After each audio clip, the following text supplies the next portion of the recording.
शिरळकर सरांनी गट निर्मितीतून शेतकऱ्याचे संघटन, त्याची काय संकल्पना आहे, त्याचे उद्देश, त्याची कार्यपद्धती, तसेच त्या गट निर्मित म्हणजे त्या अवस्था त्याच्या याच्याबद्दल एक सविस्तर असं मार्गदर्शन केलेलं आहे.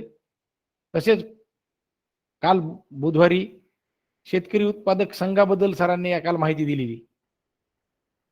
आज आपल्याला सर शेतकरी उत्पादक कंपनीची निर्मिती व शेतकरी उत्पादक कंपनीचं व्यवस्थापन याबद्दल आपल्याला आज मार्गदर्शन करणार आहेत. तर मी सरांचा काल मी परिचय करून दिलेला आहे, परंतु त्याच्यात आज काही नवीन व्यक्ती पार्टिसिपंट जॉईन झालेले असतील, त्यांच्यासाठी मी सरांचा परिचय करून देतो. 2018 मध्ये सर कृषी उपसंचालक, जिल्हा अधीक्षक कृषी अधिकारी कार्यालय औरंगाबाद येथून सेवानिवृत्त झालेले. तसेच विभागीय कृषी सहसंचालक औरंगाबाद येथून येथे सर विभागीय सांख्यिकी अधिकारी म्हणून सुद्धा त्यांनी काम पाहिलेलं आहे.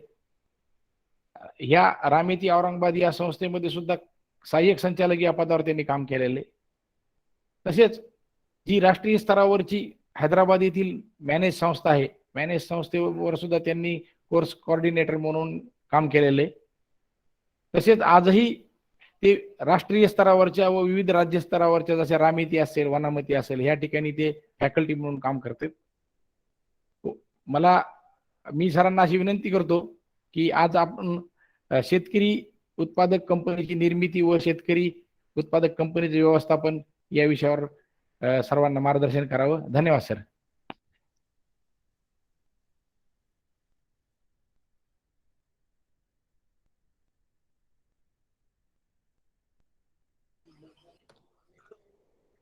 सर आपला माइक म्यूट आहे. म्यूट आहे. हा सॉरी. धन्यवाद आठवण करून दिल्यासाठी. नमस्कार सर्वांना. आणि मी प्रथमतः आपल्या सर्वांचं स्वागत करतो या प्रशिक्षण वर्गात. आणि रामेती औरंगाबाद प्रिन्सिपल घाटगे सर, त्यानंतर मदन सिसोदिया साहेब, पटेल सर यांनी मला ही जी संधी दिली तुमच्याशी या विषयावर बोलण्याची, त्याबद्दल त्या सर्वांचा आभारी आहे. आपणही या प्रशिक्षणात सहभागी झाला त्याबद्दल आपलं स्वागत आहे आणि आभारी आहे. आपण काल आणि परवाच्या 2 सेशनमध्ये शेतकऱ्यांच्या संघटनावर बोलत आहोत की कशासाठी पाहिजे हे आपण बघितलं आहे. की आपल्याला ज्या वेळेला आपण कम्युनिटी ऑर्गनायझेशन किंवा लोक संघटन हा विषय बोलायला लागतो, त्याच्यातले 3 गोष्टी महत्त्वाच्या आवश्यक आहेत. पहिलं तर काय की लोकसहभागाची भावना असणे आवश्यक आहे. आणि लोकसहभागाची भावना, पीपल्स पार्टिसिपेशन हे पहिलं आहे. पीपल्स पार्टिसिपेशनची भावना जर निर्माण झाली तर लोकसहभागातून मोठे मोठे कार्य करता येतात. जे काही चांगल्या योजना राबवायच्या त्या राबवता येतात. आणि ज्या योजना राबवलेल्या आहेत त्याची पुढे सातत्य टिकावं, त्याच्यातून मिळवलेली यश प्राप्ती आहे किंवा एखादं विस्तार कार्य ज्याचा आपण अवलंबन तयार केलेलं आहे, तंत्रज्ञानाचा वापर, तो पुढे चालू राहावा यासाठी त्याचा खूप उपयोग होतो. मग आता ही लोकसहभागाची चांगली भावना निर्माण झाली आहे. समजा लोकांना वाटते की आता काहीतरी आपण झाडं लावावेत, पर्यावरणाचं रक्षण करावं. लोकांना वाटते की आपण आता सेंद्रिय शेती करावी. हे करायचं आहे तर याला विधायक स्वरूप प्रत्यक्ष कृतीत उतरवण्यासाठी काय लागतं? लोकसंघटन लागतं. आणि हे जे लोकसंघटन आहे म्हणजे आता कोणाचं लोकसंघटन आहे? आपण ज्यांच्याबरोबर काम करतो ते म्हणजे शेतकरी आहेत. म्हणजे शेतकऱ्यांचं संघटन करायचं. आणि शेतकऱ्यांचं जेव्हा संघटन करायचं आपण विचार करतो त्यावेळेला पहिली पायरी काय आहे? 15 ते 20 शेतकऱ्यांचा एक ग्रुप तयार करायचा, गट तयार करायचा. 15-20 शेतकऱ्यांचा एक गट असं आपण तयार करत गेलो तर काय होईल की त्या 20-20 शेतकऱ्यांचं एक संघटन करता येईल. आणि त्या संघटनाचं पुढे विशाल रूपांतर एकत्र त्या संघटनाच्या गटांचे असोसिएशन करता येतील, उत्पादक संघ करता येतील, त्याच्या वतीने काम करणारी कंपनी पण करता येईल. ते पुढे. पण पहिली पायरी काय आहे? गटामध्ये लोकांनी एकत्र येणे.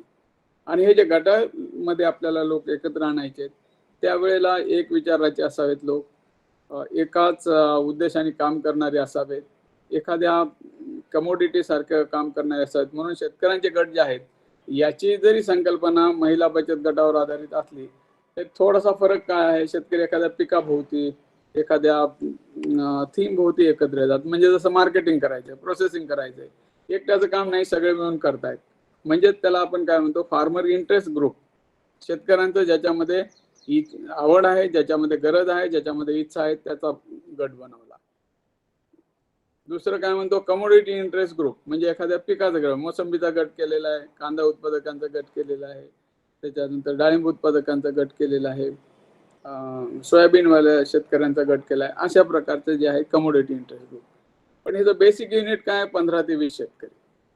कारण इथे काय आहे, आपल्याला छोट्या शेतकरी गटामध्ये त्यांना एकत्र घ्यायचं आहे आणि त्या ठिकाणी सोशल आस्पेक्ट जास्त महत्वाचे मानलेले आहेत आपण. आणि मग या सोशल आस्पेक्ट्सला म्हणजे सामाजिक पैलू जास्त एकत्र यावं, एकमेकांचं सहकार्य करावं आणि त्यातून एकमेकांचा फायदा पण करावा असं आहे. आता हे कशासाठी आहे, वरचेवर आपण बघतो की अल्प आणि अत्यल्प उधारक शेतकऱ्यांची संख्या वाढत चालली आहे. म्हणून काय झालेलं आहे की आर्थिकदृष्ट्या परवडणारं शेतीचं युनिटच त्यांच्याकडे राहिलं नाही. ज्याची 3 एकर आहे, 4 एकर आहे, 5 एकर आहे, 7 एकर शेती, 6 एकर आहे, त्याला इच्छा असली तरी काही करता येत नाही. मजूर उपलब्ध होत नाहीत, अवजारं मिळत नाहीत, कुठे जाऊन त्याला जर समजा भांडवलासाठी कर्ज घ्यायचं आहे तर कर्ज उपलब्ध करण्यासाठी तो कुठे जाऊ येऊ शकत नाही. तर या सगळ्या अडचणी आहेत. म्हणून काय की सामूहिक संघटनामधून आपण काही गोष्टी शेअरिंग केल्या तर कॉस्ट ऑफ कल्टिवेशन कमी होईल, काही गोष्टी शेअरिंग केल्या तर कोणत्या इनपुट अवेलेबिलिटी वाढेल, काही अशा एकत्र येऊन जर काम केलं तर विक्री व्यवस्थापनासारखं किंवा प्रक्रियासारखं काम करता येईल. म्हणून त्या ह्याच्यातून आपण शेतकऱ्यांचं संघटन म्हणजे शेतकरी गट निर्मिती करायची. तर आपण काय बघितलं की ज्या ज्या वेळेला लोकांबरोबर कुठलाही कार्यक्रम राबवायचा तर पहिलं काय असतं सूत्र, पीपल्स पार्टिसिपेशन, लोकसहभाग. आणि दुसरं या लोकसहभागातून विधायक कार्य घडवायचं, त्यासाठी लोक संघटन म्हणजे गट निर्मिती. आता या गट निर्मितीचं पुढे मोठं रूपांतर होऊ शकतं. जसं आपण बघितलं की छोट्या गावातल्या गटांनी गटांचं संमेलन एका गावात झालं, असं 8 गावाच्या ह्याच्यातल्या लोक एकत्र आले आणि पुढे द्राक्ष बागायतदार संघ निर्माण झाला. हे मोठं पुढे किती पण काम वाढू शकतं, व्याप्ती वाढवता येते. पण या ठिकाणी गट चांगले सक्षम असतील तर पुढचं आहे. म्हणजे या सगळ्या मोठ्या फेडरेशनचा पाया कोणता आहे की गट मजबूत असणे. आणि या गट मजबूत असतील तर आपल्याला पुढचे कामं करता येतील. आता इथून पुढे काय आहे की शेतकऱ्यांचा उत्पादक संघ बनवणे किंवा उत्पादक कंपनी बनवणे, ह्याच्यासाठी काय आहे, लोकसहभाग नुसता चालणार नाही, छोटंसं लोकसंघटन चालणार नाही, तर लोकवाटा पण लागेल. तिसरे म्हणजे पीपल्स पार्टिसिपेशन पहिलं, पीपल्स ऑर्गनायझेशन दुसरं म्हणजे, आणि तिसरं जे आहे पीपल्स कंट्रीब्युशन. आता ज्या वेळेला लोकवाटा म्हणतो तसं आपल्या स्कीममध्ये आपण स्कीम राबवताना घेतलेला लोकवाटा ही एक फार मर्यादित अर्थाने संकल्पना आहे. पण आपण तिथे तेवढीच घ्यायची नाहीये. इथे लोकांनी आपलं जे लोकसंघटन आहे ते मजबूत करण्यासाठी केलेलं योगदान म्हणजे लोकवाटा. मग ते आर्थिक स्वरूपात असेल, निविष्ठांच्या स्वरूपात असेल, भांडवल उभारणीमध्ये असेल किंवा काही सर्व्हिसेस एकमेकांना देण्यासाठी प्रोव्हाइड करण्यासाठी असेल, एकमेकांना केलेली मदत असेल. तर या सगळ्याचा जो एकत्र करतो तर आपल्याला या तिन्ही स्तरावर कुठलेही संघटन किंवा त्यातून चांगलं मोठं कार्य निर्माण होण्यासाठी तिन्ही गोष्टी घ्याव्या लागतील. आज आपण विचार करतोय की जेव्हा शेतकऱ्यांचे चांगले गट झाले तर त्याचं पुढे काय, गटाच्या पुढे काय. गट जेव्हा एक तयार झाले तर त्या गटांचं एकत्रीकरण करायचं किंवा एक असोसिएशन बनवायचं, हे पहिला त्याच्या मागचा पुढचा टप्पा आहे. आणि पुढचा टप्पा तो असल्यामुळे काय आहे की गटांचं जर आपल्याला संघटन केलेलं आहे तर 4 गट एकत्र आले, 5 गट एकत्र आले तर त्यातून काय होऊ शकतं, त्या असोसिएशन म्हणजे उत्पादक संघ तयार झाला. आता हा जो उत्पादक संघ तयार होईल या संघाच्या मार्फत पुष्कळ कामं करता येतील. म्हणजे कशासाठी करायचे उत्पादक संघ आणि त्यातून काय काय होऊ शकेल त्याचं एक आपण आज बोलणार आहोत. आणि या उत्पादक संघाच्या वतीने काम करणारी एखादी शेतकऱ्यांची उत्पादक कंपनी निर्मिती, तर असे हे वेगवेगळे टप्पे आहेत. या टप्प्यावर आपल्याला शेतकरी उत्पादक कंपनी मध्ये काय तरतुदी आहेत, त्याचा काय उपयोग आहे, उत्पादक संघासाठी शासनाच्या योजना आहे. कारण जसं काल सरांनी सांगितलं, घाटगे सरांनी, की बहुतांश सगळ्या योजना ज्या आहेत त्या आता FPOच्या मार्फत राबवण्यात येणार, फार्मर प्रोड्युसर ऑर्गनायझेशन. मग आता या जर स्कीम राबवण्यात येणार आहे ते एफपीओ मजबूत पाहिजे, आणि एफपीओ मजबूत पाहिजे तर एफपीओच्या मार्फत पुढे जे काम होणार आहे ते पण काम आपल्याला कसं करायचं आहे, काय होऊ शकतं त्याबद्दल आज चर्चा करायची आहे. तर आता आपल्याला यातून नेमकं साध्य करण्यासाठी गट मजबूत तर पाहिजे ते लक्षात आलेलं आहे. तर या सगळ्या गोष्टी ज्या आहेत या मी तुम्हाला माझं स्क्रीन शेअर करतो, आणि त्या स्क्रीन शेअर मधून आता मी काही गोष्टी ज्या आहेत मांडतो, आणि नंतर आपण एक शेतकरी उत्पादक कंपनीची बद्दल एक प्रेझेंटेशन आहे ते पण मी आपल्याशी शेअर करणार आहे. तर सुरुवातीला आपण उत्पादक संघाच्या पातळीपर्यंत जाऊया, आणि मी आता माझा स्क्रीन जो आहे तो शेअर करतोय आपल्याला.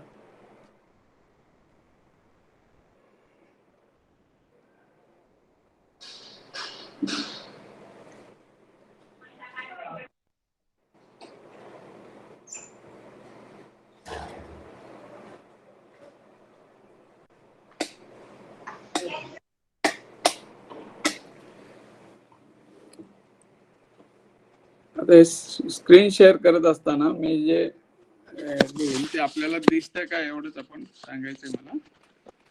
आणि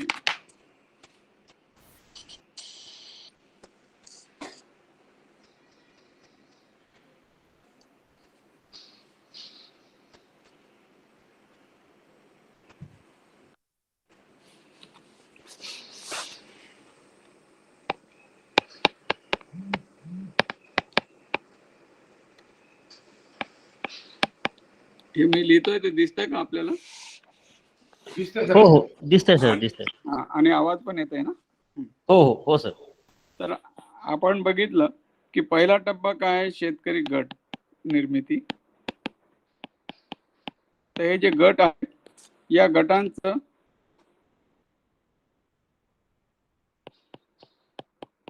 असोसिएशन किंवा संघ म्हणजे आपण याला एफपीओ म्हणतो, फार्मर प्रोड्युसर ऑर्गनायझेशन, हे तयार करणे. आणि या संघटनाचं वतीने काम करण्यासाठी शेतकरी उत्पादक कंपनी. आता या ठिकाणी आपला उद्देश काय आहे की या ठिकाणी एक थोडंसं सामाजिक सहकार्य मिळावं एकमेकांना, त्याच्यानंतर थोडीफार मदत व्हावी, आणि त्या मदतीतून एकमेकांच्या शेती उत्पादनामध्ये भर आणि अडचणीचं निराकरण, या प्रकारचे उद्देश असतात एक सुरुवातीचे. आणि त्यातून 15-20 शेतकरी एकत्र आले. या ठिकाणी मात्र काय ह्याची व्याप्ती वाढवायची असोसिएशन, कारण इथे कसं आहे काही फक्त एक गट आहे आणि 15-20 शेतकरी त्या गटामध्ये आहेत. आणि या गटाचं हे कसं आहे, जवळ असलेले शेतकरी आहेत, एकच पीक असलेले शेतकरी आहेत, त्यामुळे यांच्यामध्ये सामाजिक नातं खूप पक्का असतं, त्यांचे रिलेशन पक्के असतात, त्या दृष्टीने ते एकत्र येतात. असोसिएशनला आपण काय म्हणतोय, असोसिएशनला असे जे वेगवेगळे गट तयार झालेले आहेत. मग हा एक पहिला गट आहे, हा दुसरा गट आहे, हा तिसरा, चौथा, पाचवा, असे गट आले. आणि ह्या गटांनी एकत्र येऊन यातले एक सदस्य, यातला एक, याचे गटाचे कोण अध्यक्ष उपाध्यक्ष किंवा कोण ज्याच्यातला एक सदस्य उत्साही एकत्र येण्यासाठी काम करणारा, हे एकत्र आले, यांचा एक उत्पादक संघ तयार झाला. आता हे उत्पादक संघ ज्या वेळेला आपल्याला खूप चांगल्या प्रकारे काम करेल अशी अपेक्षा आहे, तेव्हा पहिलं युनिट कोणतं आहे, पाया कोणता आहे याचा, हे गट आहे, शेतकरी गट. म्हणून पहिले शेतकरी गट मजबूत करणे आणि उत्पादक संघाच्या निर्मितीमध्ये पहिलं काम काय की शेतकरी गटांची चांगली बांधणी,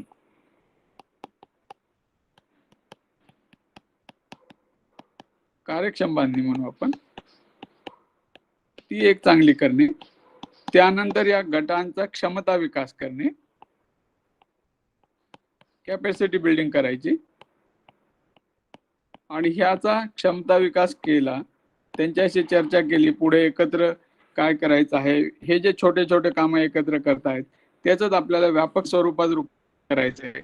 आणि मग यांचं जे आहे इतर गटांसोबत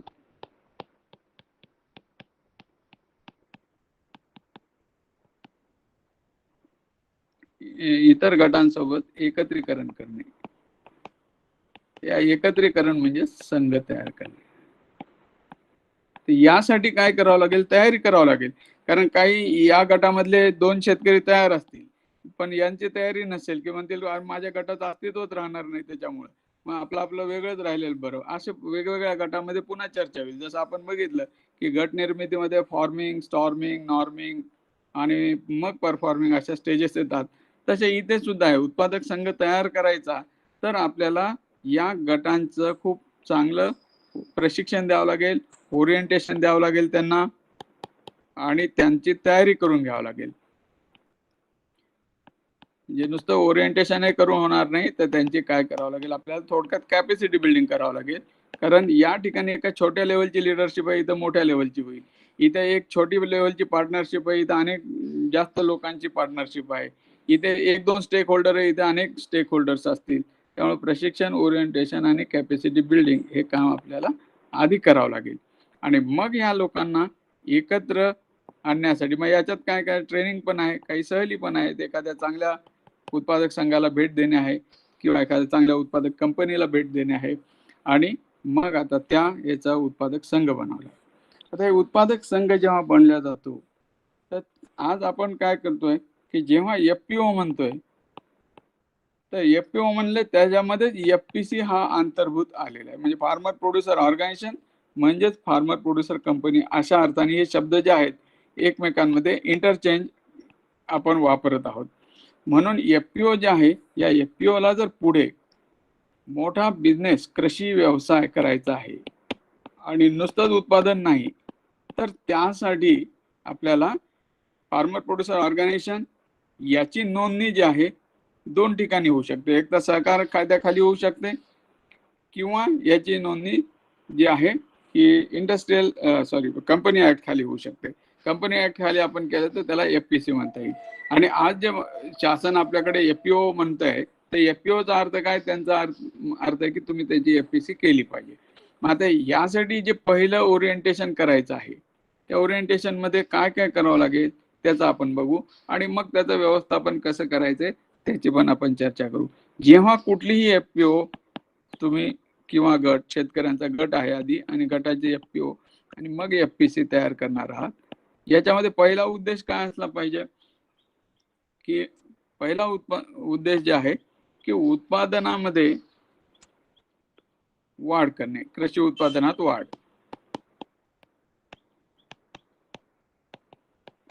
हे महत्वाचं आहे. कारण काय मार्केटिंगसाठी सगळेच म्हणतात. आता तर गट स्थापन झाला तर लोक विचारतात की कुठे एक्सपोर्ट करायचं. एक्सपोर्ट ठीक आहे, परंतु एक्सपोर्ट करण्याच्या आधी आपल्याला पहिले उत्पादन तर वाढवावं लागेल. कारण याला काही पर्याय नाहीये. मला सांगा की आता सोयाबीनचा भाव चांगला मिळतोय आणि सोयाबीन 2 क्विंटल जास्त झालं तर जास्त फायदा आहे का आहे त्याच उत्पन्नात जास्त फायदा आहे. कारण भाव किती वाढतील ह्याला मर्यादा असते, पण प्रोडक्शन वाढवायचं तर त्या भावाला अर्थ आहे. म्हणून एक तर कृषी उत्पादकता वाढवणे हे पहिलं.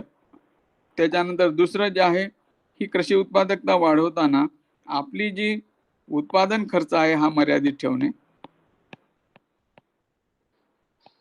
याच्यामध्ये काही कमी करता येईल का, अनावश्यक गोष्टी कमी करता येतील का, काही गोष्टी ज्या आहेत एकत्रित स्वरूपामध्ये निविष्ठा खरेदी केली आहेत, निविष्ठांचं वाटप केलेलं आहे, बियाणं आणलेलं आहे, सीड प्रोडक्शन केलेलं आहे, असं काही करून खर्च कमी करता येईल का, किंवा सगळ्यांनी मिळून ड्रिप केलेलं आहे, आपल्या कंपनीचे अनेक लोक करतायत, सदस्य करतायत, मग त्याच्यामध्ये आपल्याला काही डिस्काउंट मिळेल का, अशा प्रकारचा प्रयत्न करून याचा उत्पादनाचा खर्च कमी करणे हे एका बाजूला काम करायचं प्रोडक्शन लेवल पर्यंत. आणि मग काय झालं, आता चांगलं उत्पादन पदरात पडले तर हे जे उत्पादन आलेलं आहे या उत्पादनावर आपल्याला माहिती आहे की प्रक्रिया केल्याशिवाय आपल्याला त्यातून काही विशिष्ट साध्य होत नाही. म्हणून आपल्याला या उत्पादनाच्या पुढे काय करायचं आहे, प्रक्रिया करायची. मग याची प्रक्रिया प्रक्रियामध्ये पण काय करायचं, प्रत्यक्ष पहिल्यांदा प्राथमिक प्रक्रिया याच्यावरच भर द्यायचा आहे.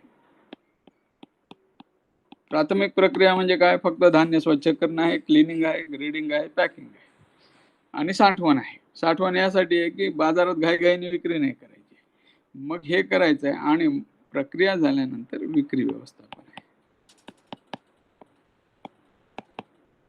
म्हणजे आपल्याला पुढे काय चालून अशी हे आहे की जी तयार झालेली एफपीओ आहे किंवा एफपीसी आहे ते सप्लाय चेन मध्ये एक प्रमुख भूमिका घेतील आणि विक्री व्यवस्थापनामध्ये ते जे आहे की पुढचे जे वेगवेगळे रोल निभावतात, कुणी व्यापारी आहेत, कुणी आडते आहेत, त्याच्यापेक्षा काय करतील हे की करार शेतीमध्ये जातील, त्याच्यानंतर थेट विक्रीमध्ये जातील, काही एफपीओ एफपीसी एनसीडीएक्स वर पण विक्री करतील. म्हणजे हे जे आहे या वेगवेगळ्या पर्यायी बाजार स्वतः निर्माण करायचे आणि त्याचा वापर, आणि मग याच्या पुढे जाऊन निर्यात करतील. आता हे सगळं करायला काय पाहिजे आहे की आपल्या शेतकरी उत्पादक कंपनीमध्ये प्रवेश करण्याच्या आधी एफपीओच्या पातळीवर आपल्याला काय करावं लागेल, फार्मर प्रोड्युसर ऑर्गनायझेशनच्या पातळीवर आपल्याला एक बिझनेस लीडरशिप ही निर्माण करावं लागेल. कारण इथे आपण काही आता फक्त 10-20 लोक एकत्र आले आणि काहीतरी छोटं मोठं काम करतात असं नाहीये. इथे ऍग्री बिझनेस होणार आहे आणि बिझनेस म्हणल्यावर नफा तोटा, बिझनेस म्हणल्यावर त्याच्यामध्ये काही अनेक गोष्टी ज्या आहेत, खर्चाच्या आहेत, उत्पादनाच्या आहेत, उत्पन्नाच्या आहेत, टॅक्सेसच्या आहेत, या सगळ्या गोष्टी कराव्या लागतील. मग याच्यासाठी काय की बिझनेस लिडरशिप आपल्याला पुढे आणावं लागेल आणि ही बिझनेस लिडरशिप डेव्हलप करावं लागेल, याचा विकास करणे आहे. जसं आपण एखाद्या गटाचा अध्यक्ष कोण, उपाध्यक्ष कोण याच्या पुरता आपण बोलतो, तिथं 15-20 जणांचेच नेतृत्व करायचे, इथे कदाचित जास्त आहे. बरं, आता याच्यातल्या तरतुदी काय आहेत आणि काय लागतं हे पण त्या कायद्याअंतर्गत ते आपण पुढे बघणारच आहोत. पण आपण एक जे मॉडेल विचार करतो आहेत की शेतकरी उत्पादक कंपनी स्थापन करायला काय लागतं, किमान 10 लोक आहेत, एकत्र आलेले आहेत आणि त्या 10 लोकांनी जे आहे निर्णय घेतलेला आहे आणि कंपनी स्थापन केलेली आहे. एवढं जर झालं तरी सुद्धा ते कंपनी रजिस्टर करू शकतील.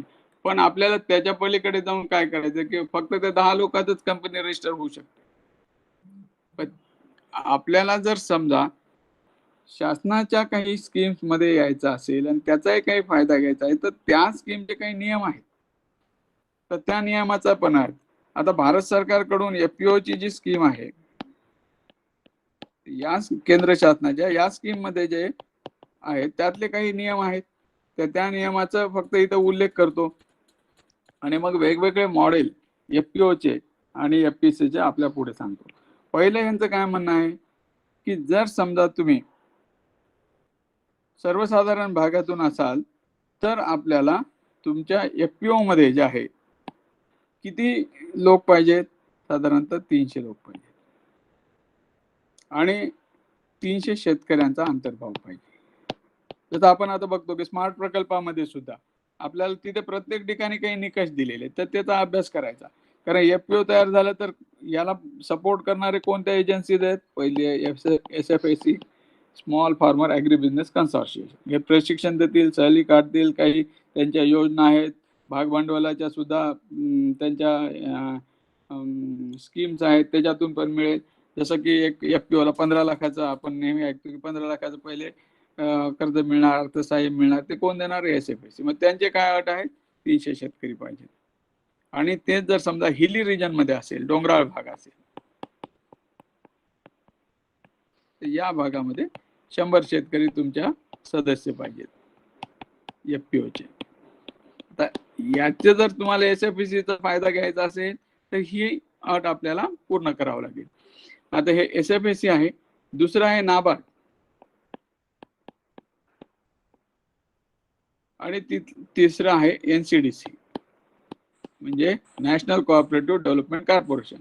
या 3 प्रमुख एजन्सीज ज्या आहेत या फार्मर प्रोड्युसर कंपनीला उभं करण्यासाठी आणि त्यांना कॅपॅसिटी बिल्डिंग करून त्यांना भागभांडवल सुद्धा मिळवून देणे, त्यांना सगळ्या रजिस्ट्रेशनसाठी मदत करणे, या कामासाठी या एजन्सीज केंद्र शासनाच्या नियुक्त केलेल्या आहेत किंवा ह्या कार्यरत आहेत सध्या.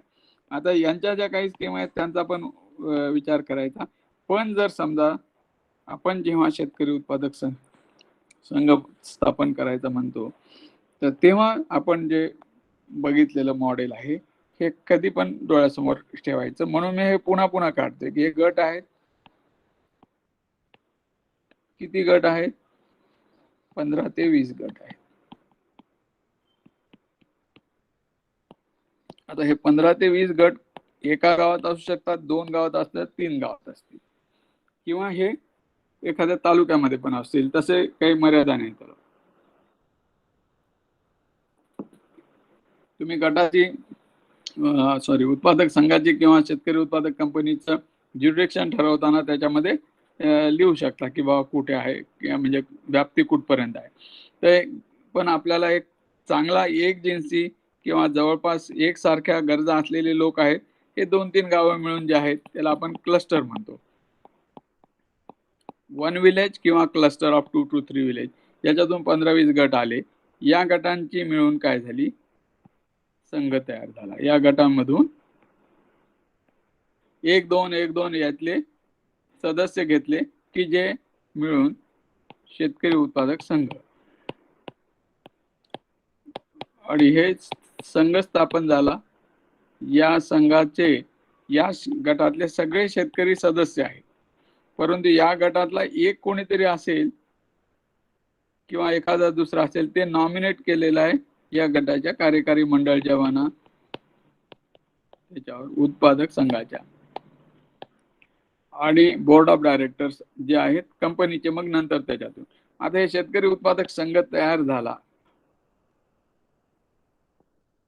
तर पुढे काय आहे? शेतकरी उत्पादक कंपनी. आता हे उत्पादक कंपनी यासाठी की बिझनेस करायचा आहे, ॲग्री बिझनेस. ॲग्री बिझनेस साठी ज्या अनेक तरतुदी आहेत त्याचा लाभ घेण्यासाठी शेतकरी उत्पादक कंपनी नोंदणी केली तर आपल्याला मिळू शकतो. त्याप्रमाणे विकास आपल्याला पुढे करता येईल. तर ही जी शेतकरी उत्पादक कंपनी आहे, या कंपनीमध्ये किती बोर्ड ऑफ डायरेक्टर असतील, काय असतील, त्याचे सगळे तुम्हाला प्रेझेंटेशन मध्ये सांगणारच आहे मी. पण या उत्पादक संघाचा आणि या कार्यकारी मंडळाचा एक खूप चांगला प्रभावी काम होण्यासाठी पहिल्यांदा जी कॅपॅसिटी बिल्डिंग करायची आहे, ते माझ्या मनात काय आहे की इथे 10-12 लोकांचं कार्यकारी मंडळ आहे, समजा 10 लोकांचं, आणि या 10 लोकांना जर काही वैयक्तिक जबाबदारी नाही दिली आणि ते फक्त नेते आहेत, काही उपयोग फारसा होणार नाही. यांना नेता कोणाला म्हणायचं? ज्याला फॉलोअर्स सुद्धा आहे. आता फॉलोअर्स कुठून येतील? की हा गट इथे यांचा जो प्रतिनिधी आलेला आहे, या प्रतिनिधीचा फॉलोअर असेल पहिला, त्याचबरोबर इतर लोक सुद्धा यांना फॉलो करायला सुरुवात करतील. तर अशा प्रकारचे काम होण्यासाठी काही ना काहीतरी जबाबदारी पाहिजे, काही ना काहीतरी उपयुक्त काम पाहिजे. तेव्हा जे बाकीचे लोक सुद्धा यांना त्यांच्याबरोबर सामील व्हायला तयार होतील. म्हणून मी काय म्हणतो की जेव्हा एक शेतकरी उत्पादक कंपनी किंवा उत्पादक संघ स्थापन होतो, आता हे समजा पूर्ण उत्पादक संघ आहे. आता या उत्पादक संघाला किंवा कंपनीला स्थापन झाल्यानंतर आपल्याला काय करायचंय की एक उत्कृष्ट कृषी व्यवसाय करायचा,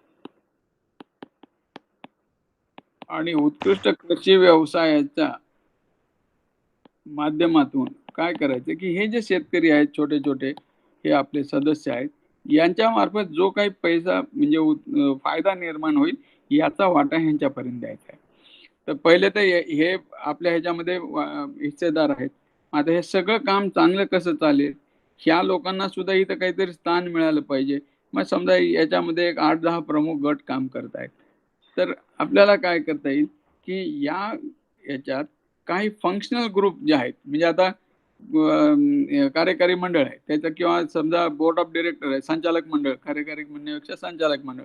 तर संचालक मंडळाचे एक पहिले संचालक मंडळाचे जे सदस्य आहेत त्यांचा हा गट आहे, आणि त्यांनी म्हणले की मी काय करेन की मी अवजारे बँक, मी आणि माझे 7-8 शेतकरी जे आहेत ते म्हणून अवजारे बँक आम्ही तयार केलेली आहे आणि ही अवजारे बँक मधली अवजारं जे आहेत या आपल्या संघामधल्या 200-300 शेतकऱ्यांना आम्ही उपलब्ध करून देऊ. यांचं काम काय मग, या अवजारे बँकमध्ये काय काय असेल त्यांच्या, की ट्रॅक्टर असेल, नांगरणीचे मशीन असतील, वखरणी करायचे असतील, ते सगळ्या गावाची नांगरणी करून देतील. म्हणजे सगळ्या गावाची म्हणण्यापेक्षा या आपल्या सदस्यांची पेरणी यंत्र असतील, पेरणी करून देतील. त्याच्याकडे हार्वेस्टर असतील, हार्वेस्टिंग करून देतील. हे काम. दुसरे काय म्हणतील की आमच्याकडे काय की असे लोक आहेत की जे हुशार आहेत की बीजोत्पादन करतील. मग दुसरे संचालक म्हणतील की माझं आणि 10 लोक जे आहेत आम्ही बीजोत्पादनाचा कसा प्रोग्राम करायचा, काय करायचा ह्याच्यामध्ये पुढाकार घेऊ आणि त्या सगळ्या गोष्टी आम्ही घडवून आणू. आता पहिले जे झाले ते अवजारे बँक, दुसरे जे आहेत बीजोत्पादन करणारे. आता तिसरा गट याच्यामध्ये असा तयार झाला की ते म्हणते आता हे सगळं करायचं ना, आम्ही कृषी विद्यापीठ आहे, कृषी खाते आहे, यांच्याशी सहकार्य ठेवू आणि काय तंत्रज्ञान वापरायचं, त्या प्रगत तंत्रज्ञानाची निवड करून ते आपल्या सगळ्या सदस्यांच्या शेतावर ते वापरण्यासाठी मदत करू किंवा ते वापरण्यासाठी पुढाकार घेऊ. म्हणजे हे संचालक 1 आहेत, हे संचालक 2 आहेत, हे संचालक 3 आहेत FPOचे आणि त्यांचे हे गट आहेत. आता हे फंक्शन झाल्यानंतर हे प्रगत तंत्रज्ञानामध्ये काय पेरणी करायची, कसं करायचं, स्पेसिंग काय ठेवायची, पॅकेज ऑफ प्रॅक्टिसेस काय ठेवायच्या, खतं किती द्यायचे, औषध किती द्यायचे, याचे ट्रेनिंग घेतील, शेतकऱ्यांना त्या गोष्टी करतील. आता यांनी हे तंत्रज्ञान सांगितलं, त्याला लागणारे निविष्ठ आहेत.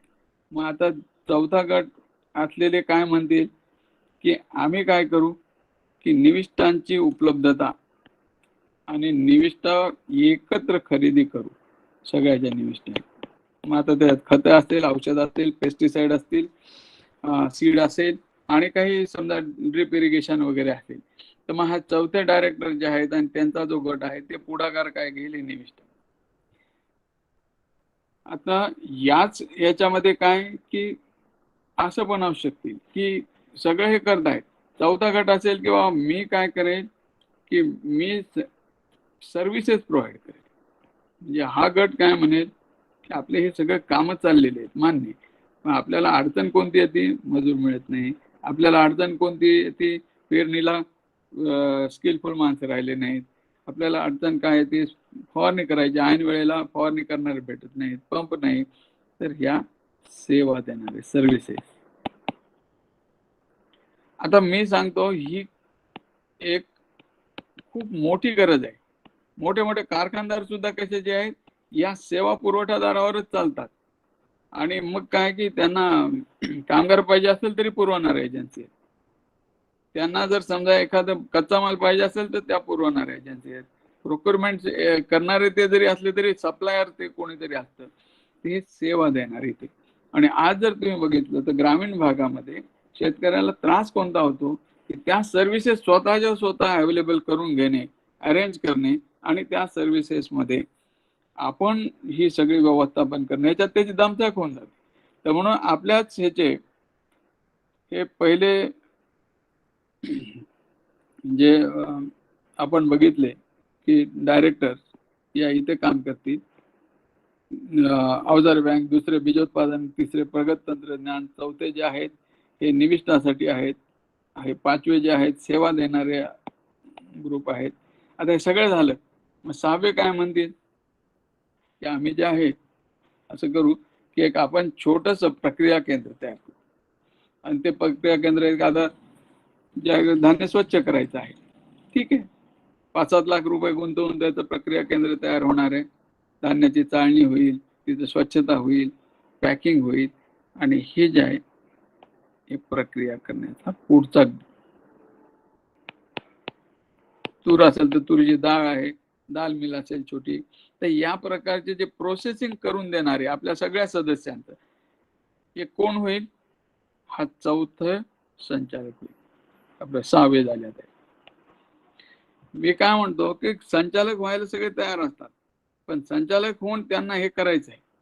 संचालक होऊन तर असे की असं पण टार्गेट दिलं जाऊ शकतं की शेतकरी उत्पादक कंपनी करायची आहे, आपल्याला सगळे शेअर कॅपिटल डेव्हलप करायचं. एक संचालक आहे ना, चला आणा बरं तुम्ही 1 लाख रुपयाचं शेअर गोळा करून आणा, ते जसं होतं ना तशाच इथे पण अशा आधी करायचं, म्हणजे एफपीसी झाल्यावर हे करत बसायचं नाहीये.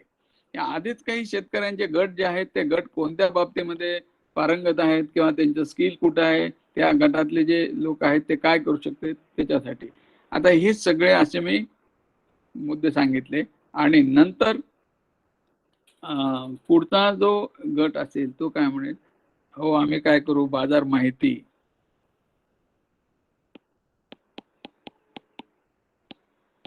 याचा आम्ही उपलब्ध करून देऊ आणि कुठे विक्री करायची, काय विक्री करायची याची माहिती प्रत्यक्ष आणू, सर्वे करू बाजाराचा, आणि आपल्याला बाजारासाठी जाण्यासाठी तिथे काही लिंकेजेस लावायचे असेल तर आम्ही विक्री करायचा व्यवस्थापनासाठी मदत करू.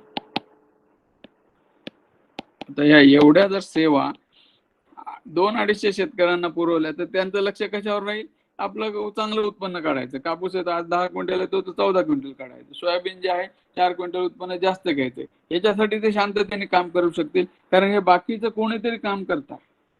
कारखान्यामध्ये असंच आहे, सगळे कोणीतरी काम करते. एक कारखाना आहे पण त्याच्यामध्ये काय आहे, प्रोडक्शन डिपार्टमेंट आहे, त्याच्यात क्वालिटी कंट्रोल डिपार्टमेंट आहे, त्याच्यामध्ये कच्चा माल आणून देणारं प्रोक्युरमेंट डिपार्टमेंट आहे. हे सगळं काम झाल्यानंतर त्याचं विक्री करण्यासाठी मार्केटिंग डिपार्टमेंट आहे. म्हणून तर कारखाना चांगला चाललेला आहे. आणि हे काम एकट्या शेतकऱ्याला करायची बेजारी झाली आहे. बरं, एकटा शेतकरी करू शकतो, परंतु त्याच्याकडे काय झालंय, आता एकदम छोटा शेतकरी आहे, स्मॉल म्हणजे होल्डिंग कमी आहे. आता ते सगळं करत बसेल तर उत्पादन केव्हा करायला, मग त्याच्यामध्ये त्याची शक्ती कमी पडते. म्हणून हे एकत्र आले आणि या प्रकारच्या सेवा देताना असे गट तयार केले. मग काय होईल की आपली जी जनरल बॉडी आहे, म्हणजे संचालक मंडळ सगळं ते बघेल की एक एक संचालक हे काम व्यवस्थित करतो आहे का नाही,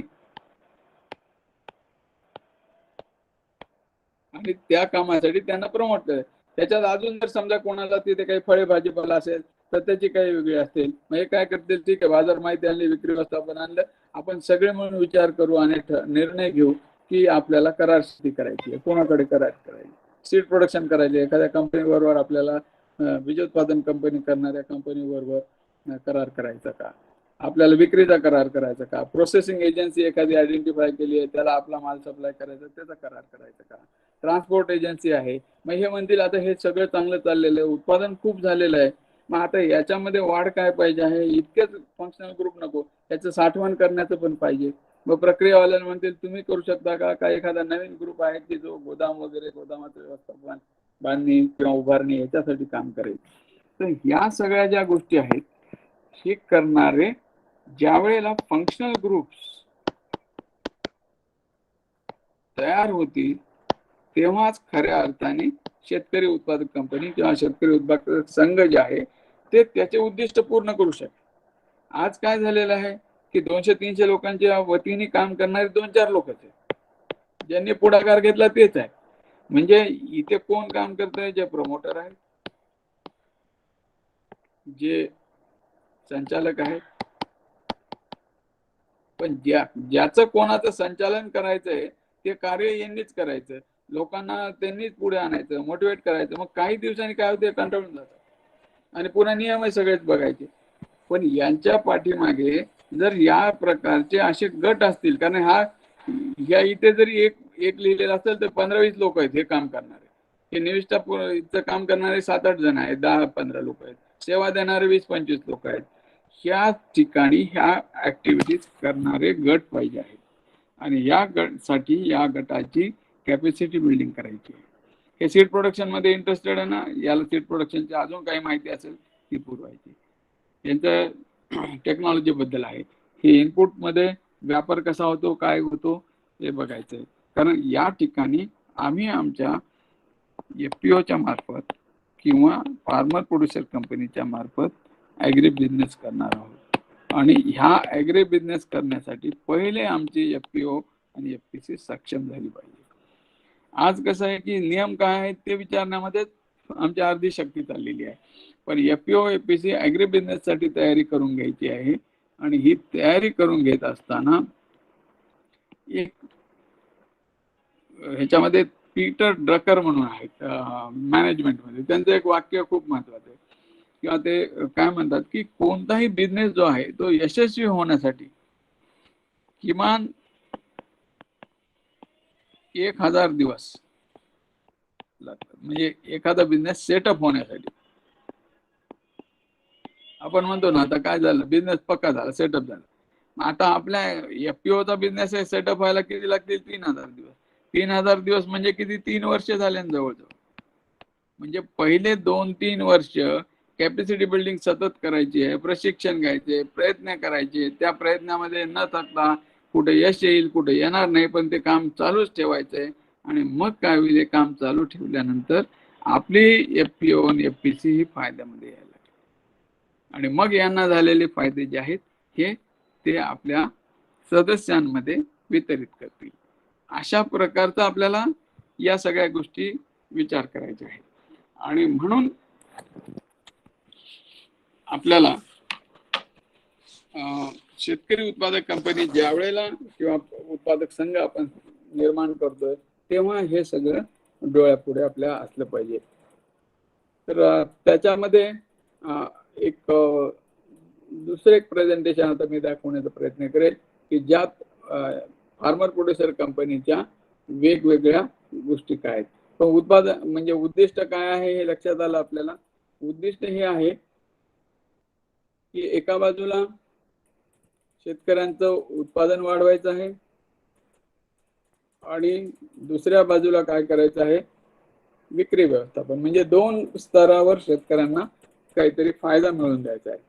म्हणजे प्रॉडक्टिव्हिटी वाढवणे आणि नंतर प्रॉफिटेबिलिटी वाढवणे. प्रॉफिटेबिलिटी वाढवण्यासाठी प्रोसेसिंग, मार्केटिंग या सगळ्या गोष्टी त्याच्यामध्ये आल्या पाहिजे. प्रोसेसिंग मध्ये काय की लगेच लोक काय विचार करतात की आपण सेकंडरी प्रोसेसिंग मध्ये जाऊ. तर ठीक आहे, सेकंडरी प्रोसेसिंग मध्ये जाता येईल, परंतु त्याच्या आधी आपण काय विचार करावा की प्राथमिक प्रक्रिया काय आहे ते करण्याचा प्रयत्न करू.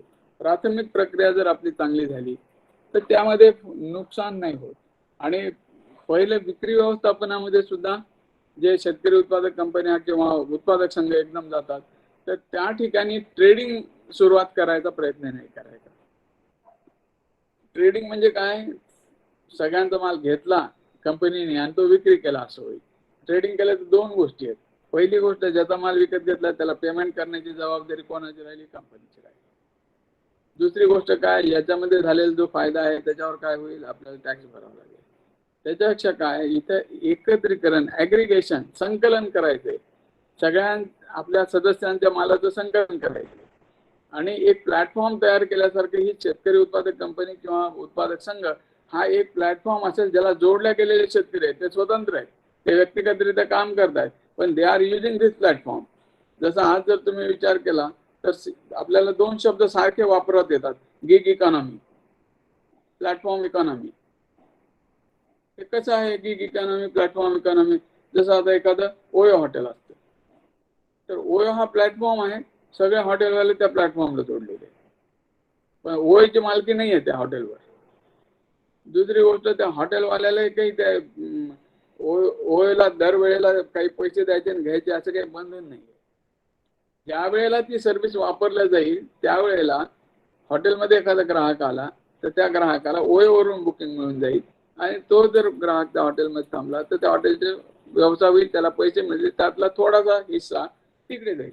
म्हणजे आता आपण यात काय करायचंय, शेतकरी उत्पादक कंपनी आहे त्यांनी प्रक्रिया करण्यासाठी स्वतःच एक प्रक्रिया युनिट तयार केलंय. या प्रक्रिया युनिटला काय, त्याच्यामध्ये सामील असलेले 200-250 शेतकरी येतील. स्वतःचे जे आहे धान्य जे आहे, गहू असेल गहू स्वच्छ करून घेतला, हरभरा स्वच्छ करून घेतला किंवा त्याची डाळ बनवून घेतली, तुरीची डाळ बनवून घेतली किंवा नुसतं स्वच्छ करून घेतला. हे केल्यानंतर त्याचे सर्व्हिस चार्जेस दिले. 1 क्विंटलला समजा 50 रुपये ठरला असेल, 70 रुपये ठरला असेल, जे काही कंपनी ठरवेल, म्हणजे त्याचं जे संचालक मंडळ आहे त्याप्रमाणे फक्त काय चार्जेस दिले, सेवा घेतली की जी सेवा आपल्याला उपलब्धच नाही किंवा जी कुठंतरी आहे तिथपर्यंत पोहोचू शकत नाही, आपला ऍक्सेसच नाही. तर अशी ही सेवा आपल्याला मिळाली आहे आणि त्या सेवेच्या बदल्यात त्याचा काही आपण मोबदला दिलेला आहे आणि ती सेवा आपल्या गावातच उपलब्ध झाली. चांगली गोष्ट. साठवण करायची आहे, कुठे साठवण करणार? आपल्याला गोदाम आहे ते तिथं ठेवलं, भाडं दिलं गोदामाचं. आपला सीझन संपला किंवा 2-3 महिन्यामध्ये जेव्हा विक्री करायची तेव्हा विक्री केली. डिस्ट्रेस सेल टळला, दबावाखाली विक्री करायचं टळलं. बाजारामध्ये एकदम भाव पडणार नाहीत हे पण बघितलं आणि योग्य भाव येतोय असं दिसलं की विक्री केली. या सगळ्या गोष्टीसाठी आधार जो पाहिजे, हा आधार देण्याचं काम ही एफपीओ आणि एफपीसी करणार आहे. आणि मग एफपीओ एफपीसी काही वर्षामध्ये समजा प्रॉफिट मेकिंग मध्ये गेली, जसे 3-4 वर्षांनी म्हणले, आणि त्यांनी प्रॉफिट सुरू केला.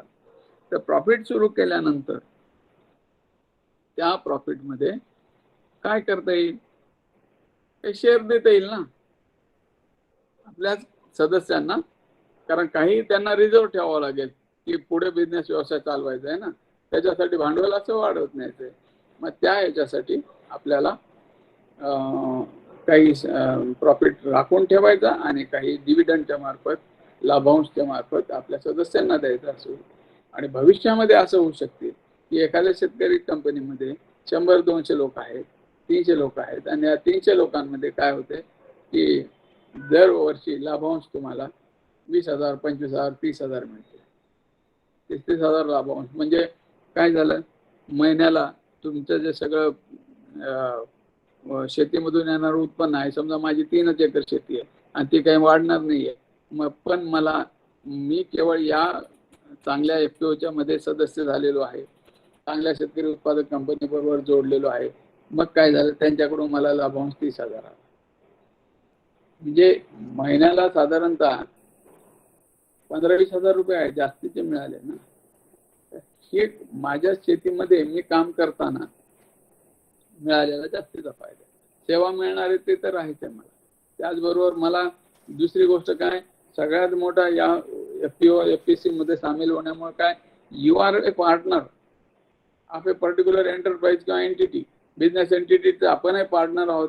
त्याच्यात 2-3 गोष्टी होतात.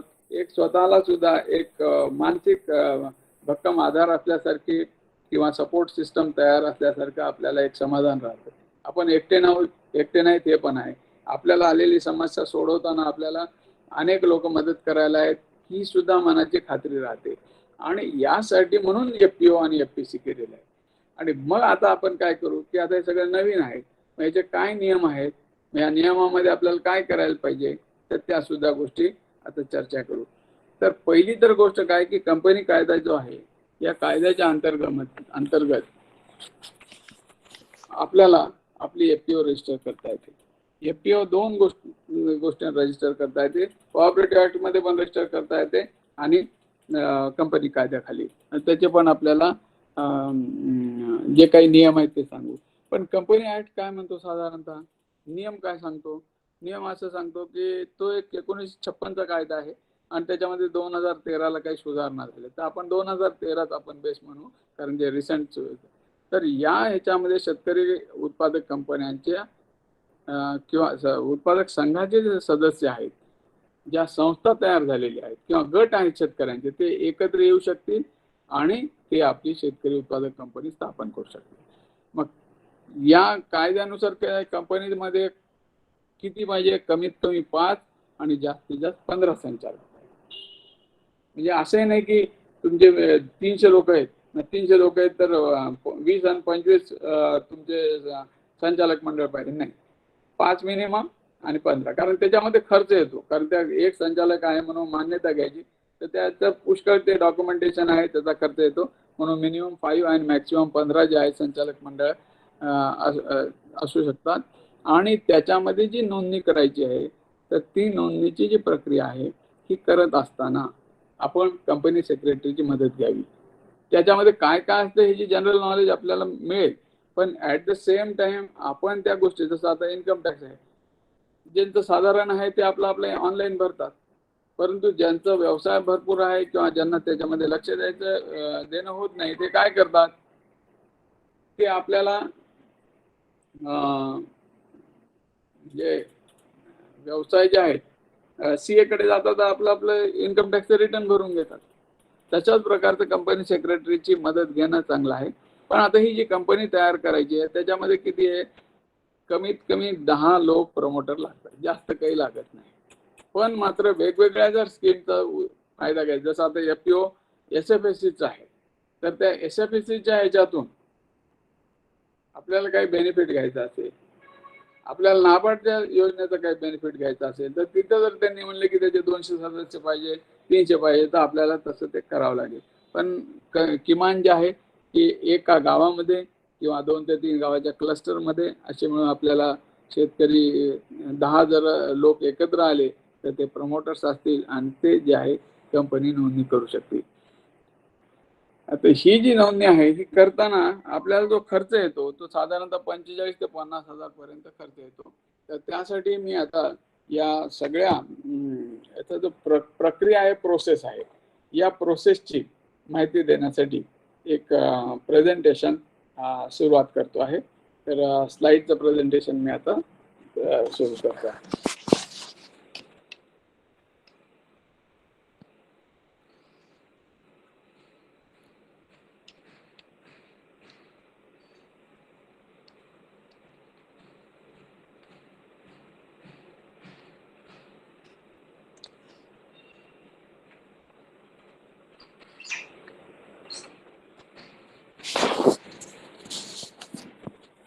तर या स्लाइड दिसतात का स्क्रीनवर?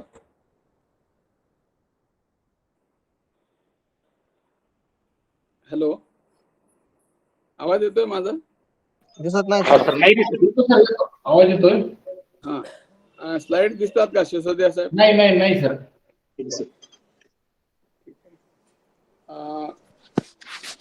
एक 2 मिनिटं द्याल, मी दुसऱ्या एका इन्स्ट्रुमेंट वरून जॉईन होतो आणि ते त्यातून शेअर करतो. चालतं चालतं. येस.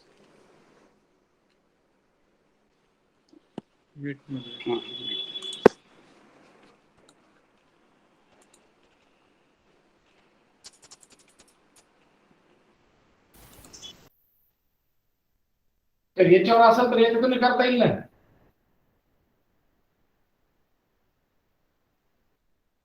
एकच मिनिटात मी त्याच्यावर शिफ्ट होतोय, दुसरा चेंज करतोय. बरं, ठीक आहे. मला फक्त त्यामध्ये जॉईन करून घ्या दुसरे. इंटर कोड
सर आता स्लाइड दिसते का?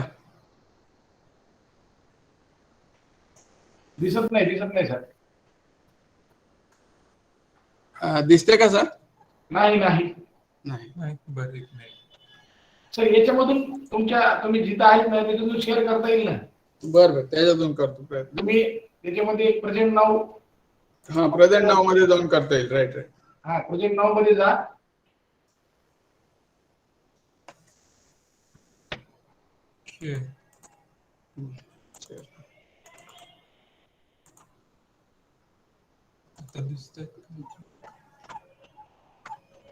मला वाटतं आता दिसत असते स्लाइड.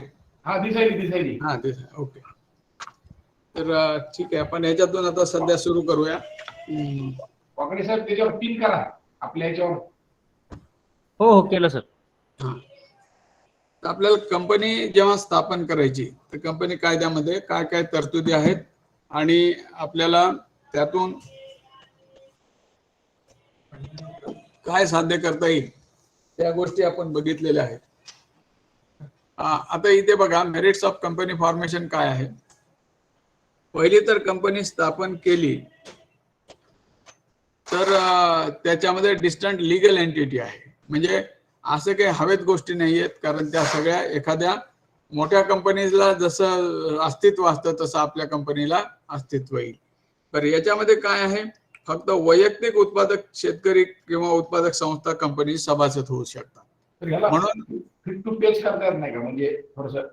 आणि त्याच्यामुळे काय की लिमिटेड लायबिलिटी आहे की कंपनीला जर समजा उद्या चालून काही प्रॉब्लेम आले तर एखाद्याचं जर समजा भाग भांडवल शेअर घेतलेले आहेत त्यांनी 1000 रुपयाचे, तर त्याला 1000 रुपये परत द्यायचे, बाकी जास्त काही नाही. त्यामुळे दिस इज अ लिमिटेड लायबिलिटी. त्याच्यानंतर कंपनीचा संचालक बदलू राहील पण कंपनी कायम राहते, परपेच्युअल एक्झिस्टन्स आहे. आणि उत्पादक कंपनी ही उत्पादकांची ऐच्छिक संस्था आहे आणि त्यामुळं कंपनीच मात्र शाश्वत अस्तित्व आहे. शेअर होल्डर बदलू शकतात, संचालक बदलू शकतात, पण कंपनी कायम राहू शकते. त्याचबरोबर इथे घेतलेले जे शेअर आहेत हे शेअर बाजारातून घेऊ शकता, कोणी पण याचे शेअर घेऊ शकणार नाही. जो ज्याला सदस्यत्व दिलेलं आहे आणि जो उत्पादक आहे, कारण दिस इज अ प्रोड्युसर कंपनी, त्यामुळे शेतकरी आहे आणि शेतकरी उत्पादक आहे त्यालाच याचा सदस्य होता येईल आणि तो मात्र स्वतःचा शेअर दुसऱ्या शेतकऱ्याला ट्रान्सफर करता येऊ शकतो. त्याच्यानंतर property can be own in its name, म्हणजे स्वतः कंपनी जी आहे आपली जी आहे प्रॉपर्टी तयार करू शकते. आणि त्याच्यामध्ये म्हणजे काय की एखादा प्रक्रिया केंद्र आहे, त्याचं शेड उभारलं आहे, तर या सगळ्या गोष्टी आहेत. आता सुरुवातीला काय करावं लागेल, हे सगळं जरी असेल, कॅपॅसिटी कॉर्पोरेट लुक आहे, separation of ownership and management आहे, ट्रान्सपरन्सी आहे, ह्या सगळ्या गोष्टी आहेत. पण सुरुवातीला काय करायचं, सुरुवातीला आपल्याला काय करायचं, कंपनीचे जे प्रमोटर्स आहेत त्यांना पहिल्या टप्प्यात काय करावं लागेल की जे काही आपले गट आहेत त्या गटाची निर्मिती करावं लागेल, किंवा गटांची निर्मिती झाली आहे आणि गटांची निर्मिती झाल्यानंतर आपल्याला पुढे काय करता येईल की एकदा गटाची निर्मिती झाली की त्या निर्मितीनंतर उत्पादक संघ आणि त्यांची जी आहे आपल्याला कॅपॅसिटी बिल्डिंग यासाठी काम करावं लागेल. आता ह्यासाठी पहिले काय करायचं, एक सभा घ्यायची आहे, अध्यक्षाची निवड करायची आहे आणि त्यानंतर जे आहे शेअरची रक्कम ठरवणे आहे. शेअरची रक्कम ठरवायची, किमान ₹1000 एक शेअर प्रति सदस्य असू शकतो. उत्पादक कंपनीची स्थापना जेव्हा करायची आहे त्याच्यानंतर तिसरं उत्पादक कंपनीचं नाव निश्चित करायचं आहे. किमान 6 नावं द्यावं लागतील त्यावेळेला, कारण त्या 6 नावापैकी एक कुठलं तरी नाव आपलं निवडलं जाईल. आता बघा बेसिक रिक्वायरमेंट मध्ये काय आहे, पहिली तर गोष्ट एनी 10 और मोर इंडिव्हिज्युअल, 10 किंवा त्यापेक्षा जास्त हे जे आहेत जे शेतकरी आहेत ते स्वतः, किंवा 2 किंवा 3 प्रोड्युसर इन्स्टिट्यूशन, म्हणजे काय 2-3 शेतकऱ्याचे गट जरी असले तरी चालतील, और ए कॉम्बिनेशन ऑफ 10 और मोर इंडिव्हिज्युअल्स, ही ह्याची पहिली बेसिक रिक्वायरमेंट आहे. आता हे जर असेल तर ते कोणी पण करू शकतं. मग आता पहिला प्रवर्तनाचा टप्पा काय every producer company shall have at least 5 and not more than 15 director. 15 डायरेक्टरच्या वर नाही. प्रमोटर आणि डायरेक्टर हे एकच असू शकतात. जे प्रवर्तक आहेत तेच कंपनीचे डायरेक्टर पण असू शकतात. आणि मग आता प्रत्येक प्रोड्युसर कंपनी आहे ती फुल टाइम चीफ एक्झिक्युटिव्ह त्यांना अपॉइंट करावा लागेल. मग तो जो आहे तो बोर्ड ऑफ डायरेक्टर्स मधला सुद्धा एक असू शकतो. मग यासाठी उत्पादक कंपनीचे नाव निश्चित करणे आहे. 6 नावं. उत्पादक कंपनीचे अधिकृत भाग भांडवल किती पाहिजे हे ठरवावं लागेल. मग हे किती असेल? कमीत कमी 1 लाख रुपये उत्पादक कंपनीचं भाग भांडवल असेल आणि त्याच्यामध्ये किमान 1 लाख रुपये तर शेअर्सची रक्कम ठरवावं लागेल. जसं की किमान ₹1000 शेअर प्रति सदस्य. त्यानंतर संचालकाची निवड आहे. कमीत कमी 5 व जास्तीत जास्त 15. कंपनीचे कार्यालय ठरवावं लागेल आणि कंपनी सेक्रेटरीची निवड. या सगळ्या गोष्टी कराव्या लागेल.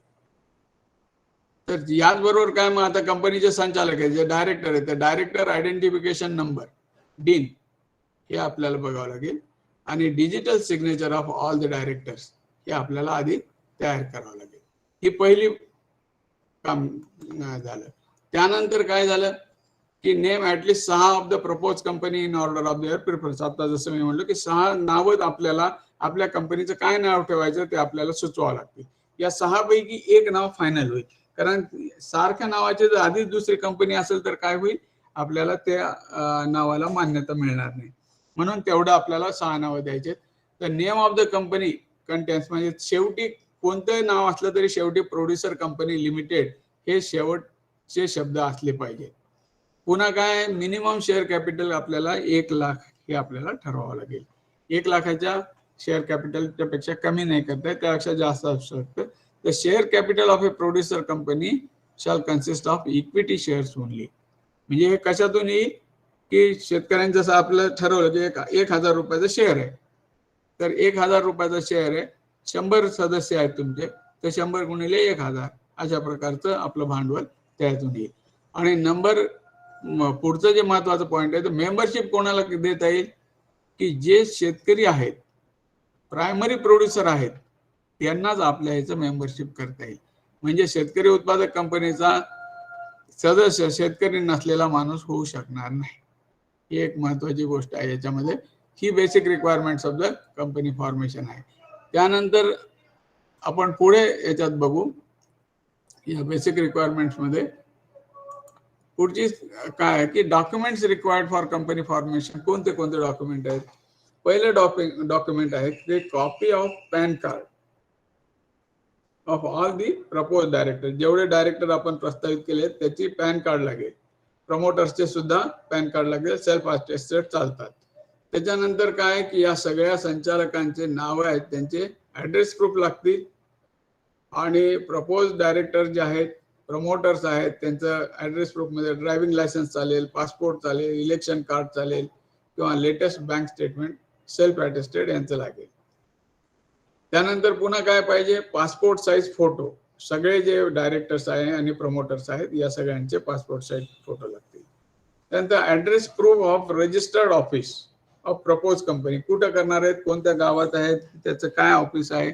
एखादं समजा ग्रामपंचायतने दिलेली जागा असेल किंवा कोणाचं ठरवलेली एखादी डिसिग्नेटेड जागा सार्वजनिक असेल, जे काय कंपनीने ठरवली त्याचा पत्ता लागेल.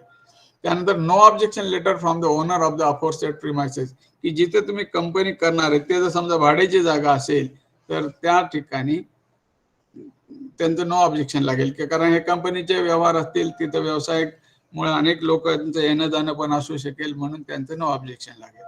आणि मग subscription pages of memorandum of understanding आणि आर्टिकल ऑफ असोसिएशन हे आपण बघू पुढे काय आहे. तर या गोष्टीचे पुढची गरज आहे. हे डॉक्युमेंट्स आपल्याला लागतील. आता पुढे काय आहे, अजून कोणते डॉक्युमेंट आहे? 7/12 आणि ग्रामपंचायतचं सर्टिफिकेट. त्याच्यानंतर form director 12 consent to act as a director. त्यांचं स्वतःचं कन्सेंट लागेल की ते संचालक म्हणून काम करायला. त्याच्यानंतर फॉर्म INC 9 डिक्लेरेशन किंवा affidavit of all the directors हे एक लागेल. त्यानंतर फॉर्म INC 10 इन्कॉर्पोरेशन 10 त्याच्यामध्ये स्पेसिमन सिग्नेचर जे आहेत फोटो सहित सगळ्या डायरेक्टर आणि प्रमोटर्सचे लागतील. आणि फॉर्म INC 8 हे सगळे वेगवेगळे फॉर्म आहेत ते आपल्याला कंपनी सेक्रेटरी जे आहेत ते भरून देतील. तर declaration by profession regarding compliance of the companies act म्हणजे यासाठी हे सगळे फॉर्म भरावे लागतील. आता हे सगळे फॉर्म भरायचे तर आपल्या गायडन्स घेतलेला बरा त्यांचा. The steps for company formation. मग आता काय आहे, पहिली स्टेप कोणती आहे? पहिली स्टेप आहे की सगळ्या प्रपोज डायरेक्टर्सचे डीन जे आहे हे तयार करून घ्यायचं. त्यानंतर obtaining digital signature of any one director, एका तरी डायरेक्टरची डिजिटल सिग्नेचर मिळाली पाहिजे. आणि परत filing of application for availability of name for propose company, की कुठल्या तरी प्रपोज कंपनीचं जे आहे जे नाव तुम्हाला उपलब्ध आहे असं कळालं की त्याच्यासाठी त्या नावाने ऍप्लिकेशन करायचं. मग पुढची गोष्ट काय की कंपनी कशासाठी काढणार आहोत, त्याचे उद्दिष्ट काय आहेत, कोणत्या पिकाचं उत्पादन वाढीचं करणार आहेत का, प्रक्रिया करणार आहेत का, नुसतं विक्री व्यवस्थापन करणार आहेत, तर प्रोसेसिंग, हे तर वेगवेगळ्या गोष्टी त्याच्यामध्ये आपले ऑब्जेक्टिव्ह काय आहेत. त्याच्यानंतर शेतकऱ्यांना आपल्याला सदस्यांचं उत्पादन आर्थिक उत्पन्न वाढवायचं आहे, त्यांना आधार द्यायचा आहे, असं पण त्याच्यातलं ऑब्जेक्टिव्ह असू शकतं. तर हे सगळं आपल्याला main objective of the propose company जे आहेत हे करावं लागतील. म्हणजे काय, पहिला टप्पा झाला प्रमोशन झालं कंपनीचं, दुसरं उत्पादक कंपनीचं नाव मिळवण्याचा टप्पा झाला आणि नंतर हा तिसरा टप्पा जे आहे नोंदणीचा. आता या नोंदणीच्या टप्प्याच्या वेळेला आपल्याला काय करावं लागतं, वेगवेगळे फॉर्म जे आहेत हे भरायचे आहेत. आणि ते नोंदणी शुल्क जे आहेत कंपनी कायदा 2013 नुसार त्या हे जे घटनापत्रक आणि नियमावली म्हणजे काय हे AOA आणि मेमोरँडम ऑफ अंडरस्टँडिंग या दोन गोष्टी ज्या आहेत हे बंधनकारक आहे. आणि या ठिकाणी मग त्याची घटनापत्रक आहे, मेमोरँडम ऑफ असोसिएशन जे आहे हे त्याला आपण मराठीमध्ये घटनापत्रक म्हणू, हे कंपनीने तयार करायचंय. त्याची नियमावली आहे, म्हणजे ही जे आहे घटनापत्रक जे आहे कंपनीची सनद आहे. कारण या सनदीमुळेच कंपनीला ऍक्च्युअली लीगल अस्तित्व प्राप्त होतं आणि कंपनीची नोंदणी करताना ह्याची फार आवश्यकता आहे. घटनापत्र जर नसेल तयार केलं तर कंपनीची नोंदणी किंवा स्थापनाच होऊ शकत नाही. आणि म्हणून काय, हे घटनापत्रक तयार करताना मात्र खूप काळजीपूर्वक करायचं आहे, कारण याच्यामध्ये सहसा बदल होत नाही, कारण बदल करायची फार किचकट प्रक्रिया तिथे. आणि ही कुठं आपण स्थापन झाली आहे, कोणत्या ROCच्या हद्दीत स्थापन झाली, या सगळ्या गोष्टीच्या आहेत. तर या ह्याच्यात कंपनीचे अधिकार आणि कार्यक्षेत्र या दोन्ही गोष्टीचा उल्लेख करणं महत्वाचं असतं. आणि कोणाही पुढे जर समजा गुंतवणूकदार असेल, कोणी इन्व्हेस्टर येणार असेल, ते इन्व्हेस्टर सुद्धा काय बघतील की या घटनापत्रक आहे का, त्याचा ते आधार घेतील. आता घटनापत्रकात असतं काय या आर्टिकल ऑफ असोसिएशन आणि ह्याच्यामध्ये मेमोरँडम ऑफ असोसिएशन मध्ये, तर घटनापत्रकात पहिले कंपनीचं नाव, नेम क्लॉज. आणि इथं जसं लिहिलंय की आपण पहिल्या स्लाइड मध्ये बघितलं होतं की नेम क्लॉज मध्ये आपल्याला काय आहे की कंपनीचं नाव जे आहे हे ठरवताना शेवटी काय लिहावं लागेल की शेवटी लिहावं लागेल की आपल्याला शेतकरी उत्पादक कंपनी हे शेवटी लिहावंच लागेल. म्हणजे उत्पादक कंपनी मर्यादित हे लिहावं लागेल.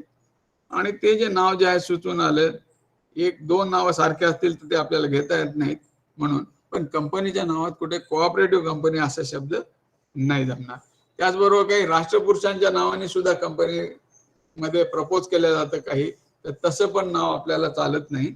या सगळं करून कंपनीच्या प्रवर्तकांनी नाव निश्चित करायचंय. नोंदविलेले कार्यालय किंवा स्थळ आहे हे पण त्याचा उल्लेख असतो आपल्या घटनापत्रकात.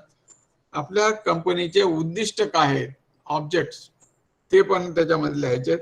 आणि ते झाल्यानंतर मुख्य उद्देश, दुय्यम उद्देश काय आहेत, किती जबाबदारी आहे, किती लायबिलिटी आहे त्याप्रमाणे असेल. तर सहसा कशी असते की जेवढे कंपनीचे भाग घेतलेले सदस्यांनी तेवढीच मर्यादा असते. आणि मग भांडवलाचं कलम आपलं किती आहे. जसं आपण म्हणलं की उदाहरणार्थ की भाग भांडवल 5 लाख, तर 1000 रुपयाचं जे आहे शेअर विकले, 500 समहक्क भागात विभागले आहेत. नोंदणी करताना या भाग भांडवलाचा उद्देश त्याच्यामध्ये नमूद करायचा आहे, म्हणून अधिकृत भांडवल बनतात. आता हे भाग भांडवल किती असावं, पण कमीत कमी 1 लाख पाहिजे. आपण आता थोड्या वेळापूर्वी पाहिले. संघटन कलम, सबस्क्रिप्शन क्लॉज हे पण याच्यात मेमोरंडम ऑफ अंडरस्टँडिंग मध्ये येतं. आणि मग हे आर्टिकल्स ऑफ असोसिएशन AOA हे जे लिहिलंय, AOA of the propose company, हे आपल्याला तयार करायचे. ड्राफ्टिंग हे सगळं दोन्हीच आहे, MOA झालं, मेमोरंडम ऑफ अंडरस्टँडिंग झालं, आणि आर्टिकल ऑफ असोसिएशनचं झालं. तर आर्टिकल ऑफ असोसिएशन म्हणजे काय आहे, एक कंपनी आणि त्यांचे सभासद त्याच्यातलं एक करार आहे. असोसिएशन कोणाशी करणार आहेत? कंपनी बरोबर करणार आहे. कोण करणार आहे? शेतकरी, सभासद शेतकरी करणार आहेत. मग हे त्यांचं नातं कसं असेल, तिथे कोणाला काय अधिकार असतील, मतदान करायचे तर कसं करणार आहेत, या सगळ्याबद्दल, किंवा कंपनीची त्यांना काही माहिती पाहिजे आहे, हे करार आहे. आणि हे करार कशासाठी आहे? कारण ही कंपनी मालकी हक्क कोणाचा आहे? सगळ्या सदस्यांचा आहे. बोर्ड ऑफ डायरेक्टर्स त्यांच्या वतीने काम करते. तर या सगळ्या गोष्टीसाठी याचा उल्लेख आधीच करायचा आहे. त्याच्यामध्ये एकमेकांना काय सहाय्य होणार आहे, सर्वसाधारण अधिकार प्रत्येक सदस्याचे काय असतील, भाग भांडवलाची काय परिस्थिती आहे, सदस्यत्वाचे फायदे काय असतील, हे पण त्या आर्टिकल ऑफ असोसिएशन मध्ये लिहिल्या जाईल. त्याच्यानंतर मताचा अधिकार किती आहे, तर जे आहे की मताचा अधिकार कोणाला किती आहे, तर सर्वसाधारणपणे काय, एका सदस्याला 1 मत देता येईल. आणि चेअरमनला जे आहे, चेअरमन पदाच्या निवडणुकीच्या शिवाय त्याला एक कास्टिंग व्होटचा आधार दिलेला आहे, ते पण लिहिलेलं असतं. भाग तुम्ही तुमच्याकडे असलेले समभाग दुसऱ्याला हस्तांतरित कसं करता येईल त्याचा अधिकार आहे. आणि एखाद्या सदस्याचं सदस्यत्व रद्द करायचं असेल तर त्याचं पण या AOA मध्ये येतं. आता हे सगळं झाल्यावर attending hearing and completing the amendment if any, आता हे सगळं काही त्याच्यात बदल असेल, सूचना असेल, नावात बदल काही सांगितलं तर ते सगळं करायचं. आणि ऑब्टेनिंग सर्टिफिकेट ऑफ इन्कॉर्पोरेशन, मग आपल्याला काय हे कंपनीचं सर्टिफिकेट मिळालं की पुढची स्टेप काय. मग या आर्टिकल ऑफ असोसिएशन मध्ये अजून काही गोष्टी ज्या आहेत, सर्वसाधारण सभा कधी होईल, त्याची पद्धत काय राहील याचं असेल, संचालक मंडळाचे कार्य आणि अधिकार काय असतील, संचालक मंडळाच्या बैठका केव्हा केव्हा घेतल्या जातील, मुख्य कार्यकारी अधिकारी कोण असेल त्याला लाभांश किती कोणाला देता जाईल, की आहे हिशोब कसे ठेवले जातील, लेखापरीक्षण आणि गुंतवणूक कसे, कंपनीचे एकत्रीकरण, विलिनीकरण किंवा बंद करायचं असेल तर त्याला काय करता येईल, हे सगळ्या गोष्टी आर्टिकल ऑफ असोसिएशन मध्ये नमूद केलेल्या जातील. हे AOA. म्हणून हे सगळं आधीच तयार करायचं आहे. आणि हे तयार करताना कंपनी सेक्रेटरीची मदत घ्यायची आहे. आपल्या आपल्या बोर्ड ऑफ डायरेक्टर्सनी त्यांच्या मदतीने तयार करायचं. एकदा हे सगळं तयार झालं की पुढे काय करावं लागेल, बारीक सारीक कामं सुद्धा करावं लागतील ना. त्यात उत्पादक कंपनीचे शिक्के तयार करायचे आहेत, उत्पादक कंपनीचा पॅन किंवा टॅन नंबर तयार करायचा. ते आता इथे बघा, steps after the company formation. पहिलं काम आहे बँक अकाउंट ओपन करणे. त्यानंतर काय, bringing the subscription money by the all promoters. सगळे जे प्रमोटर आहेत त्यांनी काय करायचंय, सदस्यांकडून शेअर कॅपिटल जे आहे किंवा भाग भांडवल आपल्याला उभं करायचंय. मग शेअर सर्टिफिकेट तयार करून द्यावं लागतील, ते द्यायचे. प्रिपरेशन ऑफ स्टॅच्युटरी रजिस्टर, जे आपले सगळे सभा आहेत त्यांचे नोंद करणारे रजिस्टर आहेत, हिशोबाचे रजिस्टर आहेत, जे काही संवैधानिक नोंद वह्या सांगितलेल्या आहेत त्या सगळ्या तयार कराव्या लागतील. कॉमन सील शिक्के तयार करायचे आहेत आणि कंपनीची बाकी स्टेशनरी करायची आहे. तर जसा परमनंट अकाउंट नंबर हा इन्कम टॅक्स डिपार्टमेंट कडून असतो तसा टॅन नंबर पण असतो, पॅन आणि टॅन हे पण करायचं आहे. आणि मग उत्पादक कंपनीचं जसं आपण म्हणलं की खातं उघडलं आहे, तर खातं उघडताना काय काय करावं लागेल, एक तर विविध नमुन्यातला अर्ज बँकेला करावा लागेल, संचालकाचे 2 संचालकाचे फोटो द्यावे लागतील, त्यांचं आधार कार्ड, पॅन कार्ड द्यावं लागेल, मतदानाचं कार्ड द्यावं लागेल, कंपनीची नोंदणी झाली त्याचं सर्टिफिकेट द्यावं लागेल. त्याच्याशिवाय कोणती बँक अकाउंट ओपन करणार नाही. मग कंपनीचं घटनापत्रक आणि नियमावलीची प्रत पण काही वेळेला बँक मागतात आणि संचालक मंडळाच्या बँकेत खातं उघडायचंय, ते खातं चालवायचंय, कोणाकोणाची सहीनी त्याच्याबद्दल ठराव जे काही घेतलेलं आहे आपल्या मीटिंग मध्ये त्याची पण प्रत लागेल आणि कंपनीचं पॅन कार्ड लागेल. हे सगळं झाल्यावर मग कंपनीचं बँक अकाउंट ओपन होईल. मग कंपनीचं कॉमन सील आहे ते घ्यायचंय, शेअर सर्टिफिकेटची छपाई करायची आहे, त्याचं वितरण करायचंय आणि हे झाल्यावर पहिली सर्वसाधारण सभा आयोजित करायची. एक्झिक्युशन ऑफ नेसेसरी अग्रीमेंट मध्ये हे आलं. पहिली सर्वसाधारण सभा काय आहे? कंपनी ऍक्ट मध्ये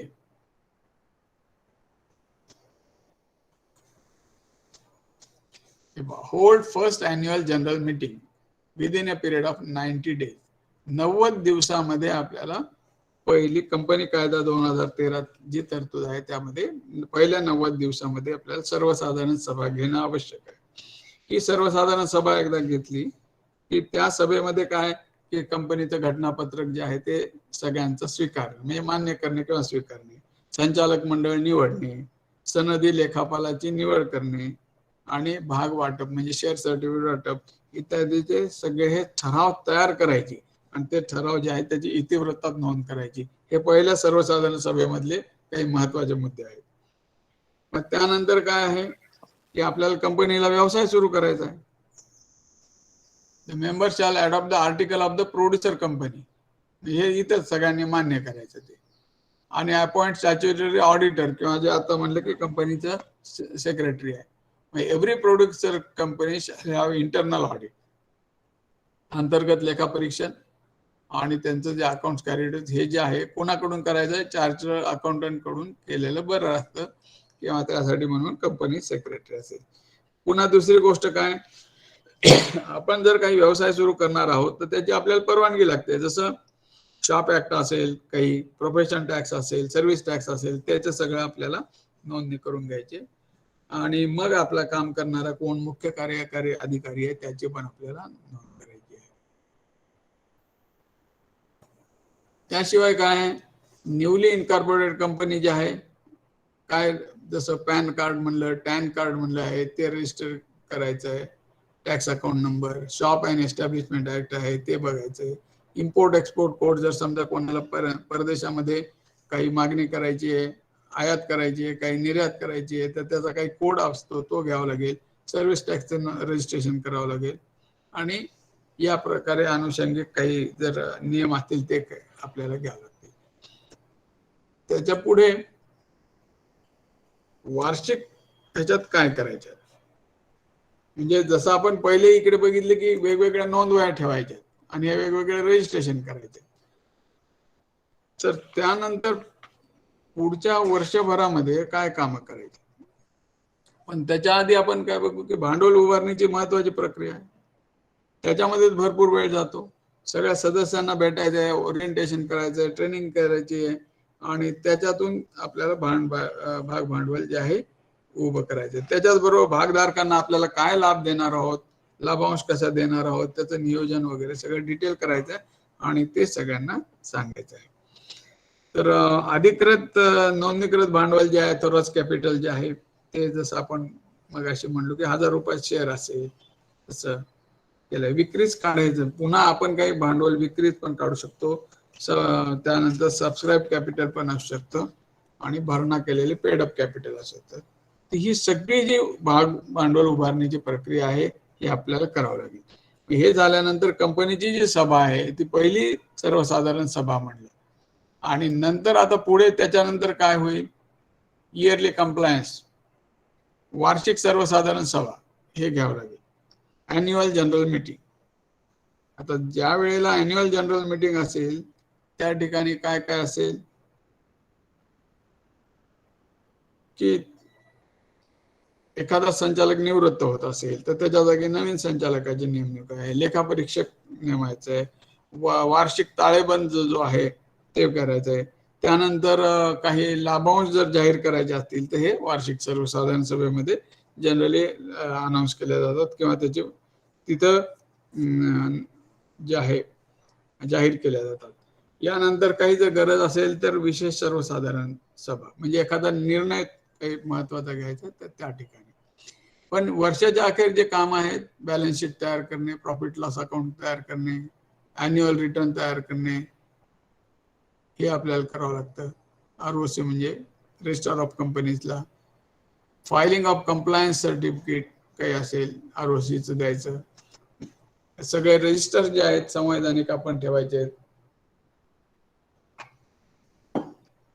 आणि काय अॅन्युअल जनरल मीटिंग जी आहे ती घ्यायची. मिनिमम 4 बोर्ड मीटिंग एका वर्षात घ्यायच्यात quarterly. Maintaining the minutes of board meeting सगळ्याचं इतिवृत्त ठेवणं आहे आणि अॅन्युअल जनरल मीटिंगचं इतिवृत्त ठेवायचंय. Declaration of interest by directors हे सगळं आपल्याला करावं लागणार. तर या सगळ्या गोष्टी आहेत, कारण हे सगळं बिझनेसचा भाग आहे. त्याच्यामध्येच अपॉइंटमेंट ऑफ CS आहे. मग आता आपल्या ज्या सभा ज्या आपण म्हणलो त्या सभामध्ये कोणत्या कोणत्या सभा आहेत? पहिली सर्वसाधारण सभा, दुसरी वार्षिक सर्वसाधारण सभा आहे, तिसरी विशेष सर्वसाधारण सभा आहे, चौथी जी आहे कमिटी मीटिंग आहे, समितीच्या सभा आहेत काही. कारण संचालक मंडळ जे आहे वेगवेगळ्या समितीचे गठन करू शकते.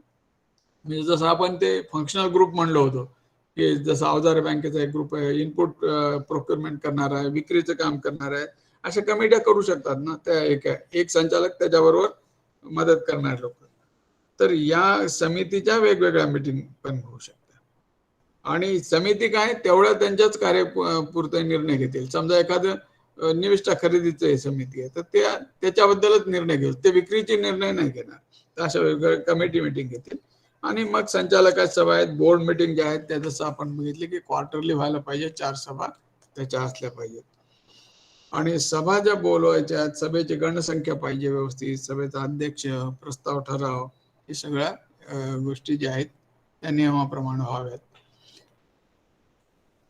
मग आपण अपॉइंटमेंट ऑफ CS म्हणलेलं आहे. Bonus shares on the recommendation of board and passing resolution in the general meeting. बऱ्याच वेळेला काय होतं, लाभांश कधी दिला जातो आपण बघतो की शेअर अजून एक जास्तीचे शेअर दिले जातात, तसं काही द्यायचं का बोनस शेअर, त्याचा निर्णय.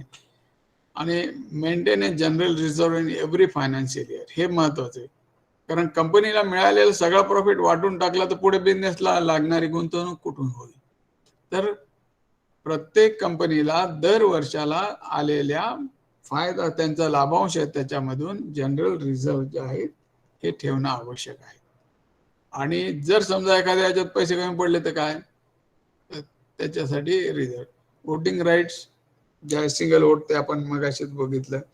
प्रस्ताव, ठराव, सभेतील मतदान कसं करायचं, हाताने निर्देश करून मतदान पद्धती, मतदान पद्धती ते काय वापरायची, त्या याच्याबद्दल.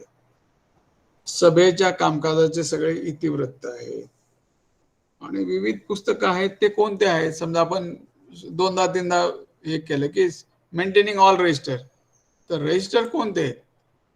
मेंटेनिंग रजिस्टर मध्ये सभासद नोंद वही त्याची यादी आहे, कंपनी नियामक नोंद वही आहे, रोकड वही आहे, कॅशबुक, बँकेची वही आहे, सामान्य खतावणी आहे, मंजूर मिळालेले अनुदान नोंद वही आहे, जमा पावती पुस्तक आहेत, वाउचर आहेत, आणि काही पत्रव्यवहार असेल तर आवक जावक नोंद वही आणि इतिवृत्त सगळ्या मीटिंगचे ते पेज आहे.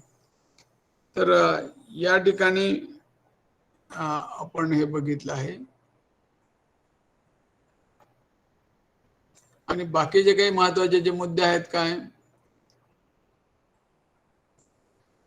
की तुम्हाला कोणताही सदस्य असा करून घेता येणार नाही की ज्याचा काही दुसरीकडे व्यवसाय आहे, दुसरीकडे आपल्या कंपनीच्या ज्या हिताला बाधा येईल असं काही कामात ते आधीच गुंतलेले असेल तर त्यांना सदस्य करून घ्यायचं नाही. त्याच्यानंतर ते जे आहेत, member of producer company may transfer whole or part of his share along with the special rights to an active member at par value, तेवढं शेअर ट्रान्सफर करता येतील हे पण आहे. त्याच बरोबर आहे, every person shall hold office of director. Director जे असतील ते किती 1 वर्षाच्या कमी नाही, परंतु 5 वर्षापेक्षा जास्त पण नाही. मग 5 वर्षानंतर डायरेक्टरचा कार्यकाळ संपला तर काय, त्याची पुन्हा निवड करता येईल, पण एका वेळेला तो 5च वर्ष. आणि त्याचबरोबर काही अधिकार असे पण आहेत की एखादा डायरेक्टर आहे काम करत नसेल किंवा त्याची इच्छा नसेल तर डिस्क्वालिफिकेशन ऑफ डायरेक्टर्स आपल्याला करता येईल. त्यानंतर चीफ एक्झिक्युटिव्ह जे आहेत substantial powers of management as a board त्याला दिले पाहिजेत. तर वेगवेगळे जे प्रमुख घटकांचे कार्य आहे तर त्या प्रमुख घटकांच्या कार्यामध्ये आपण हेच म्हणतो आहेत की सभासदाचं काय जबाबदारी असेल, संचालक मंडळाची काय जबाबदारी असेल, तर त्या सगळ्या गोष्टी याच्यामध्ये येतील. मग संचालक मंडळाचं काय आहे, सभासदांचं कार्य काय आहे, प्रत्येक मीटिंगला उपस्थित राहणे, काही मुद्दे असतील तर त्यांना मांडणे आहेत, कंपनीच्या वार्षिक खर्च जे आहे त्याला मंजुरी देणे आहे, एखादी गोष्ट काही सूचना करणे व्यवसाय वाढवण्यासाठी, हे सगळं आहे.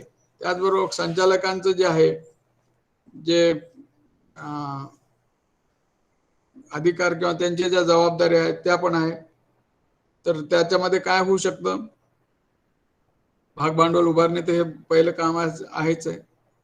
त्याच्यानंतर नवीन सदस्यांना सदस्यता देणे. आपल्याला असं पण असू शकतं की आपल्या सभासदांना पुढे नवीन जे आहे देऊ शकतं. परत the board may provide financial assistance to the members of the producer company. काही सदस्यांना जर गरज असेल तर त्यांना जे आहे लोन आपल्याला देता येईल तर आपल्याच सदस्यांना, तर हे पण आहे, किंवा कर्ज देणे आहे. कंपनीचे धोरणं आणि उद्दिष्ट जे आहेत हे निश्चित करणे आहे. कंपनीसाठी काही मुख्य कार्यकारी अधिकारी वगैरे जे आहेत ते आहेत. आणि मग general reserve of the producer company shall be invested. म्हणजे आपल्याकडे अजून जर शिल्लक रक्कम असेल तर त्याचं योग्य गुंतवणूक करायची आहे. आणि यातून promote other company limit 30% of paid up capital आणि फ्री रिझर्व्ह. तर यातून आपल्याला दुसरी पण कंपनी एखादी स्थापन करायची का, त्यासाठी पण काम आहे. कंपनीसाठी मालमत्ता घेणे किंवा काही मालमत्ता विक्री करून टाकणे हे पण मुद्दे आहेत. कंपनीकडील निधीची योग्य ठिकाणी गुंतवणूक करणे, हे आता जसं बोललं. आणि कंपनी सदस्यांना काही कर्ज आवश्यकतेनुसार देणे, हे सगळे कामं महत्वाचे पुढचे पॉइंट्स आहेत. मग ह्याच्यामध्ये खर्च किती येऊ शकतो, आता हे बरंच 3-4 वर्षापूर्वी केलेलं आहे, याच्यात बदल झालेला असू शकतो. डीन ऍप्लिकेशन प्रोसेसिंग फी आहे फॉर 5 जणांचं 2,500 रुपये येऊ शकतो. डिजिटल सिग्नेचर 5 लोकांना 6,250 हे त्यावेळेस चाललेलं आहे. यात सध्याचे काही बदल असू शकतील. नाव जे आहे उपलब्धता त्याचे फायलिंग फी 1,000 रुपये आहे. Stamp duty payment 2,300. त्यानंतर रजिस्ट्रेशन फीस वगैरे हे आपल्याला हे आहेत. तर या ठिकाणी आता हे जे प्रेझेंटेशन आहे हे स्टॉप करतो आहे.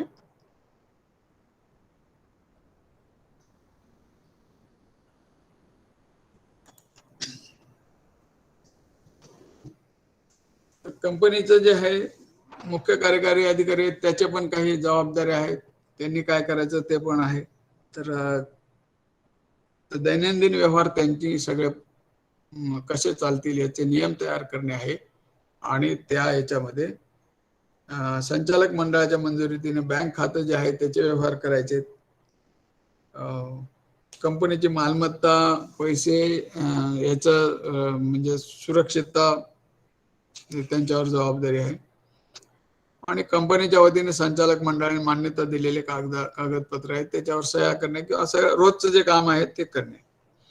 तर या ठिकाणी काही वेळेला जर समजा या नियमांचं उल्लंघन झालं तर काही दंड पण होऊ शकतो. त्याच्यासाठी पण आहे, म्हणजे जसं आहे ताळेबंद वेळेत सादर नाही केला, वार्षिक अहवाल सादर नाही केला, शेअर सर्टिफिकेट चुकीचे दिले, शेअर सर्टिफिकेट दिलेच नाहीत, पैसे घेतले, सभासद नोंदवही नाही तयार ठेवली, वार्षिक सर्वसाधारण सभा नाही घेतली, तर त्याच्यात सुद्धा दंड होऊ शकतो. आणि इतिवृत्त नाही लिहिलं तर त्याच्यामध्ये सुद्धा कंपनीला कधी 5,000 पर्यंत दंड होऊ शकतो. तर हे सगळं जे आहे हे बिझनेस आहे. म्हणून इथे कसं आहे की आपल्याला एखादं ऑफिस कसं चालवलं जातं तसं चालवावं लागतं. म्हणून या सगळ्या गोष्टीचं जे आहे त्यासाठी जर आपण त्या ठिकाणी मुख्य कार्यकारी अधिकारी नेमला की हे सगळे नियमाचे लक्ष ठेवेल आणि तो हे लक्ष ठेवून ते काम करतील, किंवा संचालक मंडळ एखाद्याला नॉमिनेट करतील, किंवा गावामध्ये ज्याला जे या बाबतीमध्ये थोडासा अनुभव आहे किंवा कामकाजाची आवड आहे त्याला असे कामकाज दिले जाईल. तर या प्रकारच्या काही ज्या तरतुदी आहेत, नियम आहे, हे मी सांगितले. पण आता याच्यानंतर काय करायचं आहे, महत्वाचं काम काय आहे की हे तर कसं आहे, हे प्रशासकीय काम झाले. पैसे कुठून येणार आहेत, व्यवसाय कुठून येणार आहे, त्याचा प्लॅन करावा लागेल ना, बिझनेस प्लॅन तयार करावा लागेल. तर कंपनीच्या संचालक मंडळाने सदस्यांना घेऊन आपल्या कंपनीमध्ये कोणत्या प्रकारचे पीक आहेत, त्याच्या उत्पादनाचा किती आहे, उत्पादकता किती वाढवायची आहे, प्रोसेसिंग करायची आहे तर प्रोसेसिंग प्लांटवर फीस किती घ्यायची आहे, त्यानंतर त्याची विक्री करण्यासाठी कुठे करार करायचे आहेत का, जर समजा तूर आहे, हरभरा आहे, असे जर कडधान्य पीक आहेत त्याची डाळ करायची का, भाजीपाला जर तुमच्या उद्दिष्टामध्ये कंपनी असेल तर भाजीपाल्यावर काही प्रक्रिया करायची का, पॅकिंग मध्ये काय करायचं का, हे सगळं जे आहे याच्यासाठी एक व्यवसाय आराखडा तयार करायचा, बिझनेस प्लॅन. आणि बिझनेस प्लॅन जर नसेल तर मग काय होईल, बिझनेस यावर्षी चांगला आहे पुढच्या वर्षी नाही चांगला, हे असं होतं. प्लॅनिंग जर नसेल तर त्याच्यावर फेल्युअर्स पण होऊ शकतात. तर त्याच्यामुळे आपले जे काही उपक्रम घ्यायचे आहेत त्याच्यामध्ये ते सुद्धा जास्तीत जास्त सहभागाच्या तत्वावर होतील, सदस्यांचा सहभाग असेल, सगळ्या संचालक मंडळाचा सहभाग असेल, याचा विचार करून ते ठरवायचं आहे. वेगवेगळ्या गटचर्चा आहेत, गाव पातळीवर बैठका घेणं आहे, कार्यशाळा घेणं आहे, काही ट्रेनिंग आहेत, काही ठिकाणी सहली आहेत, शिवार फेरी आहे, बाजारपेठेतील जे निविष्ठा पुरवठादार आहेत, कृषी मालाचे खरीददार आहेत, किंवा कोणी प्रोसेसर आहेत, यांना जाऊन भेटी गाठी घेणे आहेत, त्यांना आपल्याकडे बोलवणं आहे, आपल्याकडे कोणता माल उपलब्ध आहे हे चर्चा करणं आहे. आणि यातून एक नियोजन करायचं, एक उत्पादनाचं नियोजन आहे, टोटल प्रोडक्शनचं प्रोडक्टिव्हिटीचं नियोजन आहे, लागणाऱ्या निविष्ठांबद्दल नियोजन आहे, त्याच्या मध्ये कसं सेव्हिंग होऊ शकतं त्याच्याबद्दल नियोजन आहे. आणि याचबरोबर आपल्याला अजूनही काही वेगळ्या गोष्टी करायच्यात का, की जसं आपल्या सगळ्या सभासदांचा पीक विमा काढायचा आहे का, आपल्या सभासदांचा आरोग्य विमा काढायचा आहे का, तशा काही सेवा द्यायच्यात का, तर त्याचा सुद्धा आपल्याला बिझनेस प्लॅन मध्ये, कारण जोखीम निवारणासाठी प्लॅनिंग करावं लागेल.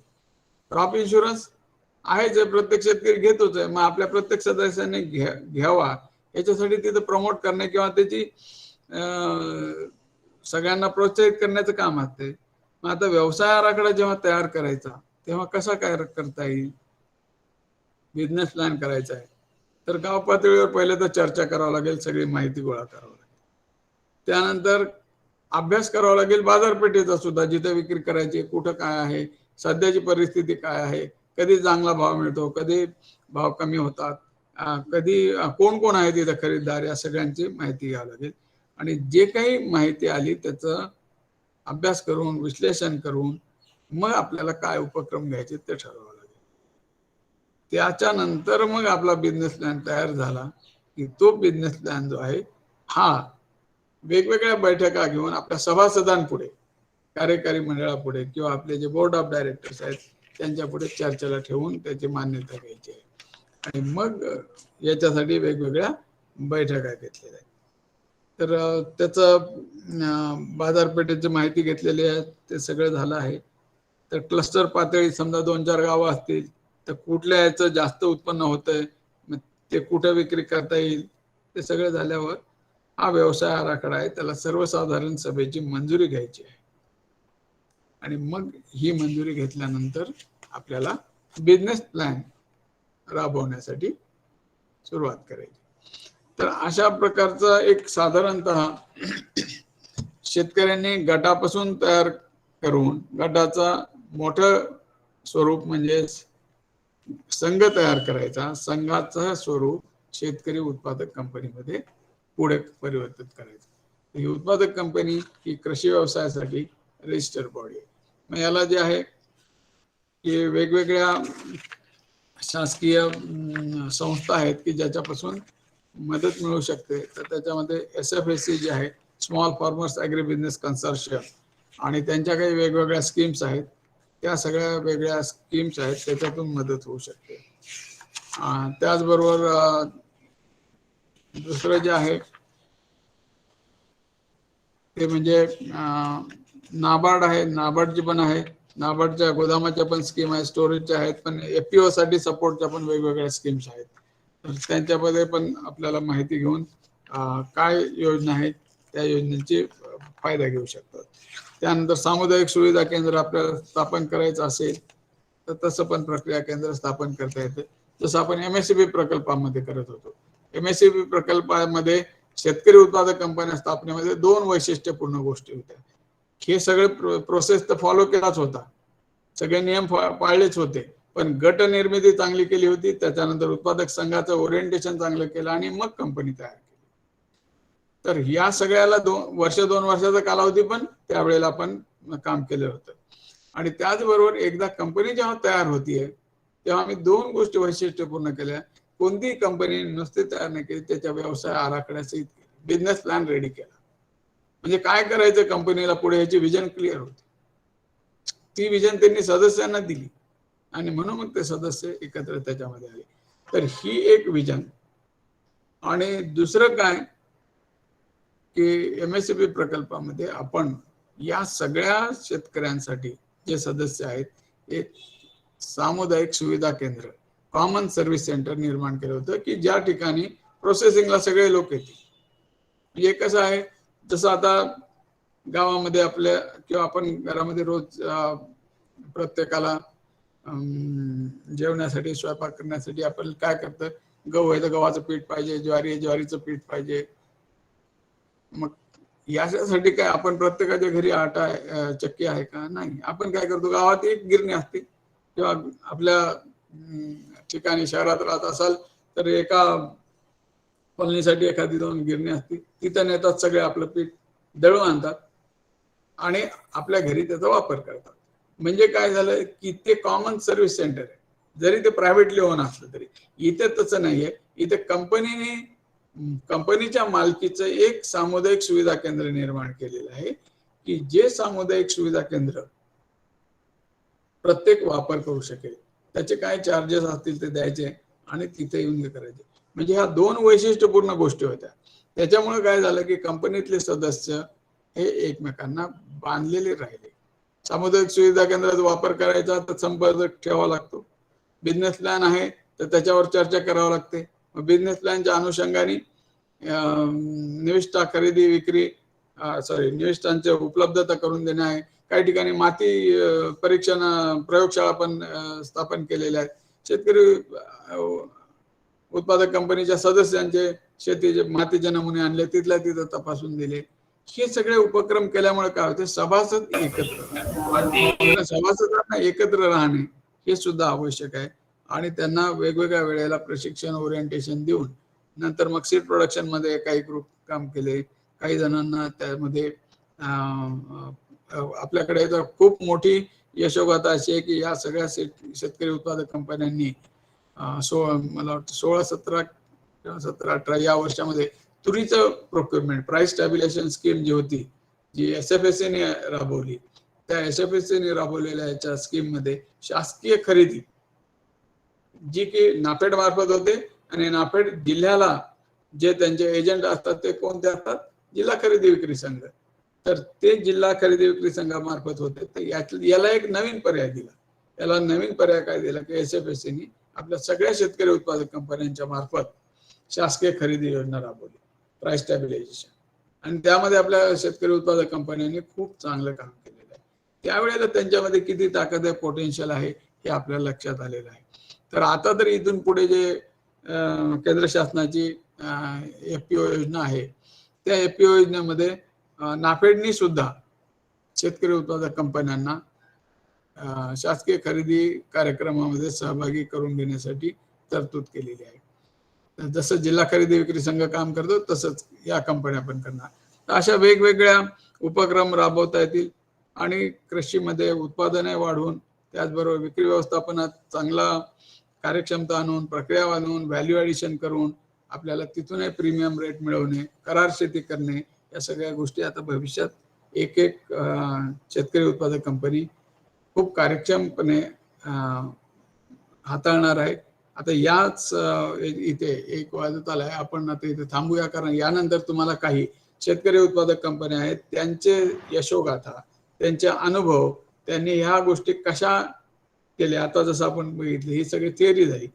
आता त्यांचं प्रत्यक्ष त्यांचे अनुभव जे आहेत त्यांनी काय केलं याबद्दल आपल्याला चर्चा होणार आहे, माहिती होणार आहे. आपल्याला काही प्रश्न असतील तर विचारावे, अन्यथा मी इथे थांबतो. Hello sir. हा बोला. शेतकरी उत्पादक कंपनीसाठी आपल्याला कमीत कमी किती उद्देश ठेवता येतात? उद्देश तुमच्या ह्याच्यावर आहे. आपल्याकडे जिथे कंपनी करायची तिथे कुठले पिकं आहेत, म्हणजे आपल्याला 1-2 असे ठेवता येतात का एकच ठेवावं लागते? नाही नाही, अनेक उद्देश करता येतात. म्हणजे मल्टीपर्पज करायची कधी पण. उद्देश जास्त ठेवायचे. भले काम 1-2 उद्देश असतात, तुमचे 10 उद्देश असले तरी चालतात आणि 3च उद्देशावर तुम्ही काम केलं तरी चालतं, पण उद्देश आपण जास्त ठेवायचे. आणि जे आपले सदस्य असतात, जे प्रमोटर करायचे तर आपल्याला ते सर्व शेतकरी लागतात का? ते शेतकरीच असले पाहिजे प्रमोटर. हा म्हणजे त्यांच्या घरचे शेतकरी असले चालतंय का? हो ना, त्यांच्या घरचे पण असते. म्हणजे त्यांच्या घरातून कोणीतरी सातबारा पाहिजे. सातबारा. हा 7 बरोबर. ठीक आहे, धन्यवाद. Hello sir. हा बोला. सर मी खिस्ते बोलतो, काल बोललो होतो सर मी. हा बोला. सर मला एक विचारायचं आहे की तालुका किंवा जे आपल्या कंपनीचं जे ज्युरिडिक्शन आहे, हा हा तर ते ज्युरिडिक्शन असं एक सेंटर म्हणजे जिल्हा पण असू शकतो का सर? जिल्हा असू शकतो, तालुका असू शकतो, किंवा मराठवाडा विभाग पण असू शकतो. कारण माझ्या डोक्यात काय आलं सर की आता केंद्र सरकारने बांबूचं फार मोठ्या प्रमाणावर म्हणजे कार्यक्रम हाती घेतलाय. हो हो. आणि ज्या ज्या ठिकाणी चिबड जमीन आहे, चोपन जमीन आहे, वेस्टलँड आहे, तिथं हा आपण कार्यक्रम फार्मर प्रोड्युसर कंपनीच्या माध्यमातून जिल्ह्यात राबवू शकतो. चांगलं आहे. हे काल म्हणजे खरं तर हे प्रेरणा आपलीच आहे. कालच्या ह्या सगळ्या 2 दिवसाच्या चर्चेतून मला म्हणजे स्ट्राईक झालं ते. तर आपण एक जिल्हा एक कंपनी करू शकतो. करू शकता. आणि तुम्ही त्या कंपनीच्या उद्दिष्टामध्येच लिहायचं आणि सदस्यता ओपन ठेवायची.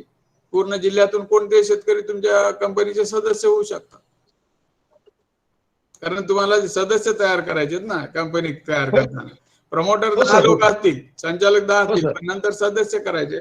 तर त्या सदस्य जरी पहिल्या वर्षी तुमचे 100, 50, 150 काय झाले असतील तर ते पुढे वाढवायचं. त्याच्यामध्ये आपण तरतूद ठेवू शकतो की पुढे नवीन सदस्य वाढवायचे. Okay sir. Okay sir. Thank you sir.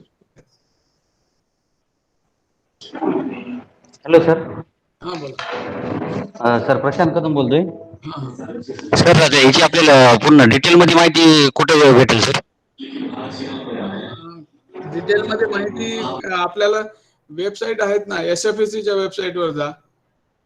Small farmer agri business consortium, SFAC, किंवा एक PM किसान FPO स्कीम असं बघा, तर त्याच्यामध्ये मिळेल. पण ते कसं त्या स्कीम पुरती मिळते माहिती, म्हणजे त्या स्कीम मध्ये काय लागतं तर तेवढं मिळते. तर तुम्ही SFACच्या खूप चांगल्या गाईडलाईन आहेत FPOच्या, त्या बघा. SFACचा एक 3 वर्षाचा स्पेशल प्रमोशन प्रोग्राम आहे की शेतकरी गट सुरू केल्यापासून 36 महिन्यापर्यंत त्या गटाला तयार करायचं, गटाची चांगली बांधणी करायची, 10-20 गट एकत्र आणायचे, त्याचा उत्पादक संघ करायचा आणि मग कंपनी करायचे. एक कंपनी आणि कंपनीला पुढे 6 ते 7 महिने कसा मार्गदर्शन करायचं याचा एक 36 महिन्याचा त्यांचा एक प्रोग्राम आहे, 36 मंथ. ते सुद्धा तुम्ही पाहून घेऊ शकता. तर SFACच्या गाईडलाईन्स भरपूर चांगल्या आहेत, त्याच्यामधून तुम्ही घ्या. कारण शेतकरी उत्पादक कंपनी प्रमोट करणारी जी मुळात मोठी ऑर्गनायझेशन आहे ती SFAC आहे. आणि दुसरं आता नाबार्डला काम दिलेलं आहे ते, आणि तिसरं NCDC आहे. Hello sir. हा बोला. आम्ही आता 8 ते 10 गट आम्ही आमच्या गावामध्ये स्थापन केलेत. हो. तर आमचा कंपनी स्थापन करण्याचा विचार आहे, तर आम्हाला कोणाकडे जावं लागेल? तुम्ही कुठून बोलत आहात? मी परभणी जिल्ह्यातून सोनपेठ तालुक्यातून बोलतो. बरं. मग तुम्ही काय करायचं, तुम्हाला जे कंपनी स्थापन करायची ना, तर परभणीच्या आत्मा ऑफिस मध्ये जा.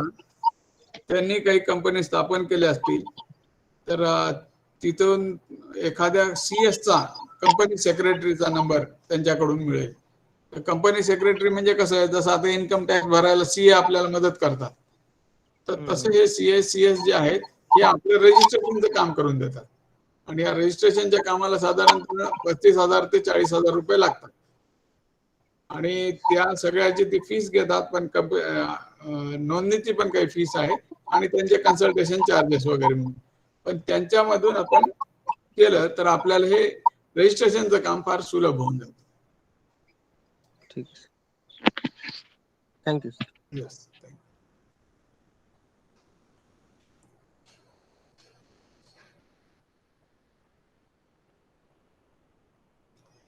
म्हणूनच मी म्हटलं ना, लोकसंघटन आणि लोकवाटा म्हणजे लोकसहभाग आहे, लोकसंघटन, लोकवाटा. जसं आता हे भाग भांडवल उभं करायचं, हे लोकवाटच आहे ना.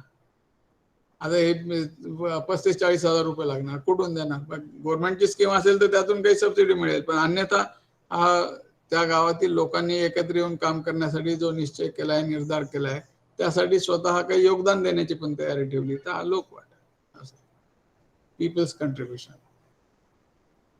Hello sir. हा बोला. सर आपला मेल आयडी द्या ना, म्हणजे आम्हाला जर पीपीटी लागतील तर मेल मार्फत तुम्हाला तुमच्याकडून घेता येतील सर. हो, हे पाठवतो मी तुम्हाला. हो, माझा सर. मेल आयडी svshiradkar हा @gmail.com. माझं नावच आहे ते SV शिरडकर SHIRADKR @gmail.com. सगळं स्मॉल मध्ये आहे ना सर? स्मॉल मध्ये सगळं. Okay thank you sir. परत एकदा सांगा सर. SV माझं नाव आहे सतीश वसंतराव शिरडकर.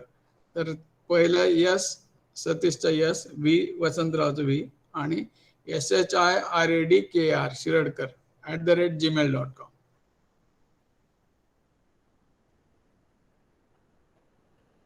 तर याच्यावर माझ्याकडे 3-4 प्रेझेंटेशन आहेत, ते पण पाठवतो. आणि तुम्हाला अजून काही अनुषंगिक माहिती पाहिजे असेल तर त्या काही लिंक्स वगैरे देतो. फक्त ते काय ऑनलाईन ट्रेनिंग मध्ये थोडी मर्यादा असल्यामुळे किती माहिती द्यावी काय नाही म्हणून थोडंसं आपल्याला फिल्टर करावं लागतं. नाही तर जसं रामेतीमध्ये सुद्धा आम्ही असे पूर्ण दिवसभराचे कार्यक्रम, प्रशिक्षणाचे वर्ग घेतलेले आहेत, त्यावेळेला अजून डिटेलमध्ये बोल. बिझनेस प्लॅन प्रिपरेशनवरच दिवसभर ट्रेनिंग व्हायचं. तर हे सगळे होतात. आणि अगदी चांगल्या सीएचे पण, तुम्हाला सीएसचे पण काही फोन नंबर्स मी पाठवू शकतो की ज्यांनी या कामामध्ये मदत केलेली आहे किंवा अनुभव आहे ज्यांना या कामात.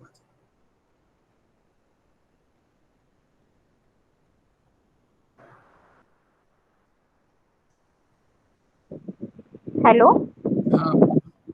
हा सर, ते कचरा वगैरे आहे ना शेतातलं, जे रॉ मटेरियल, हा हा त्याच्यापासून गॅस निर्मिती करायची की पेट्रोल याच्यामध्ये मिसळण्यासाठी, ते सक्सेस होणार आहे का? हा कचऱ्यापासून गॅस निर्मिती होऊ शकते मॅडम. कचऱ्यापासून वीज निर्मिती, कचऱ्यापासून गॅस निर्मितीचे सध्या चांगले प्रयोग चालू आहेत आणि काही महानगरपालिकांनी ते उपक्रम सुरू पण केलेला आहे. आणि इथं म्हणजे शेतकऱ्यांसाठी गिनी ग्रास वगैरे लावून, आणि जर रॉ मटेरियल नसेल तर तो गिनी ग्रास वापरून त्यापासून तो तयार बरोबर. करायचा. हो, तर तो एक सक्सेस होणारी म्हणजे आहे का असं? सक्सेस होणार आहे, पण त्याला लागणार तेवढं रॉ मटेरियल तयार पाहिजे. म्हणजे आपल्याकडे जसं आता शेतकरी उत्पादक कंपनी काढताना सांगितलं, जे पीक आहेत त्याच्यावरच काढावी. आता समजा काही ठिकाणी काय केलं, शेतकऱ्यांनी काहीतरी नवीन पीक आणायचं आणि त्याच्यानंतर त्याच्यासाठी आपण काम करू असं म्हणून उद्देश लिहिलं. पण त्याच्यापेक्षा आम्ही काय म्हणलं, मक्याचं जिथं क्षेत्र आहे मक्यावर काम करा ना, जिथे तुरीचं क्षेत्र आहे ते तुरीवर काम करा. जर असा कचरा भरपूर उपलब्ध आहे आणि काही लोक तयार आहेत तर ठेवता येईल. ते पण एक जास्तीचा उपक्रम ठेवता येईल. म्हणजे आपल्या सगळ्या कामकाजामध्ये ते one more purpose of farmer producer company हे ठेवता येईल. ठीक आहे, थँक्यू सर. आणखी काही कोणाचे प्रश्न? नाव सांगा आणि ठिकाण सांगून प्रश्न विचारा.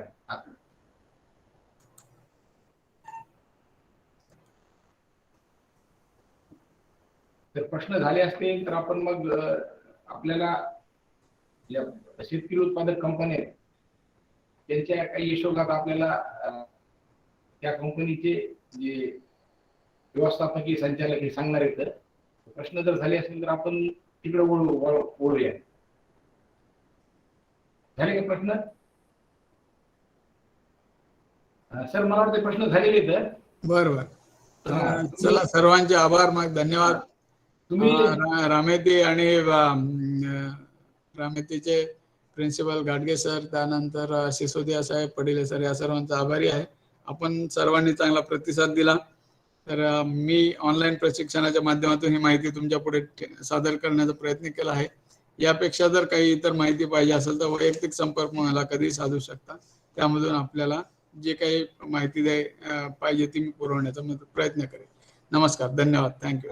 धन्यवाद सरांचे. सरांनी आज आपल्याला शेतकरी उत्पादक कंपनीची निर्मिती व तिचं व्यवस्थापन आणि जे काही डॉक्युमेंट वगैरे प्रोसिजर कशी फॉलो करायची याच्याबद्दल सविस्तर माहिती दिली.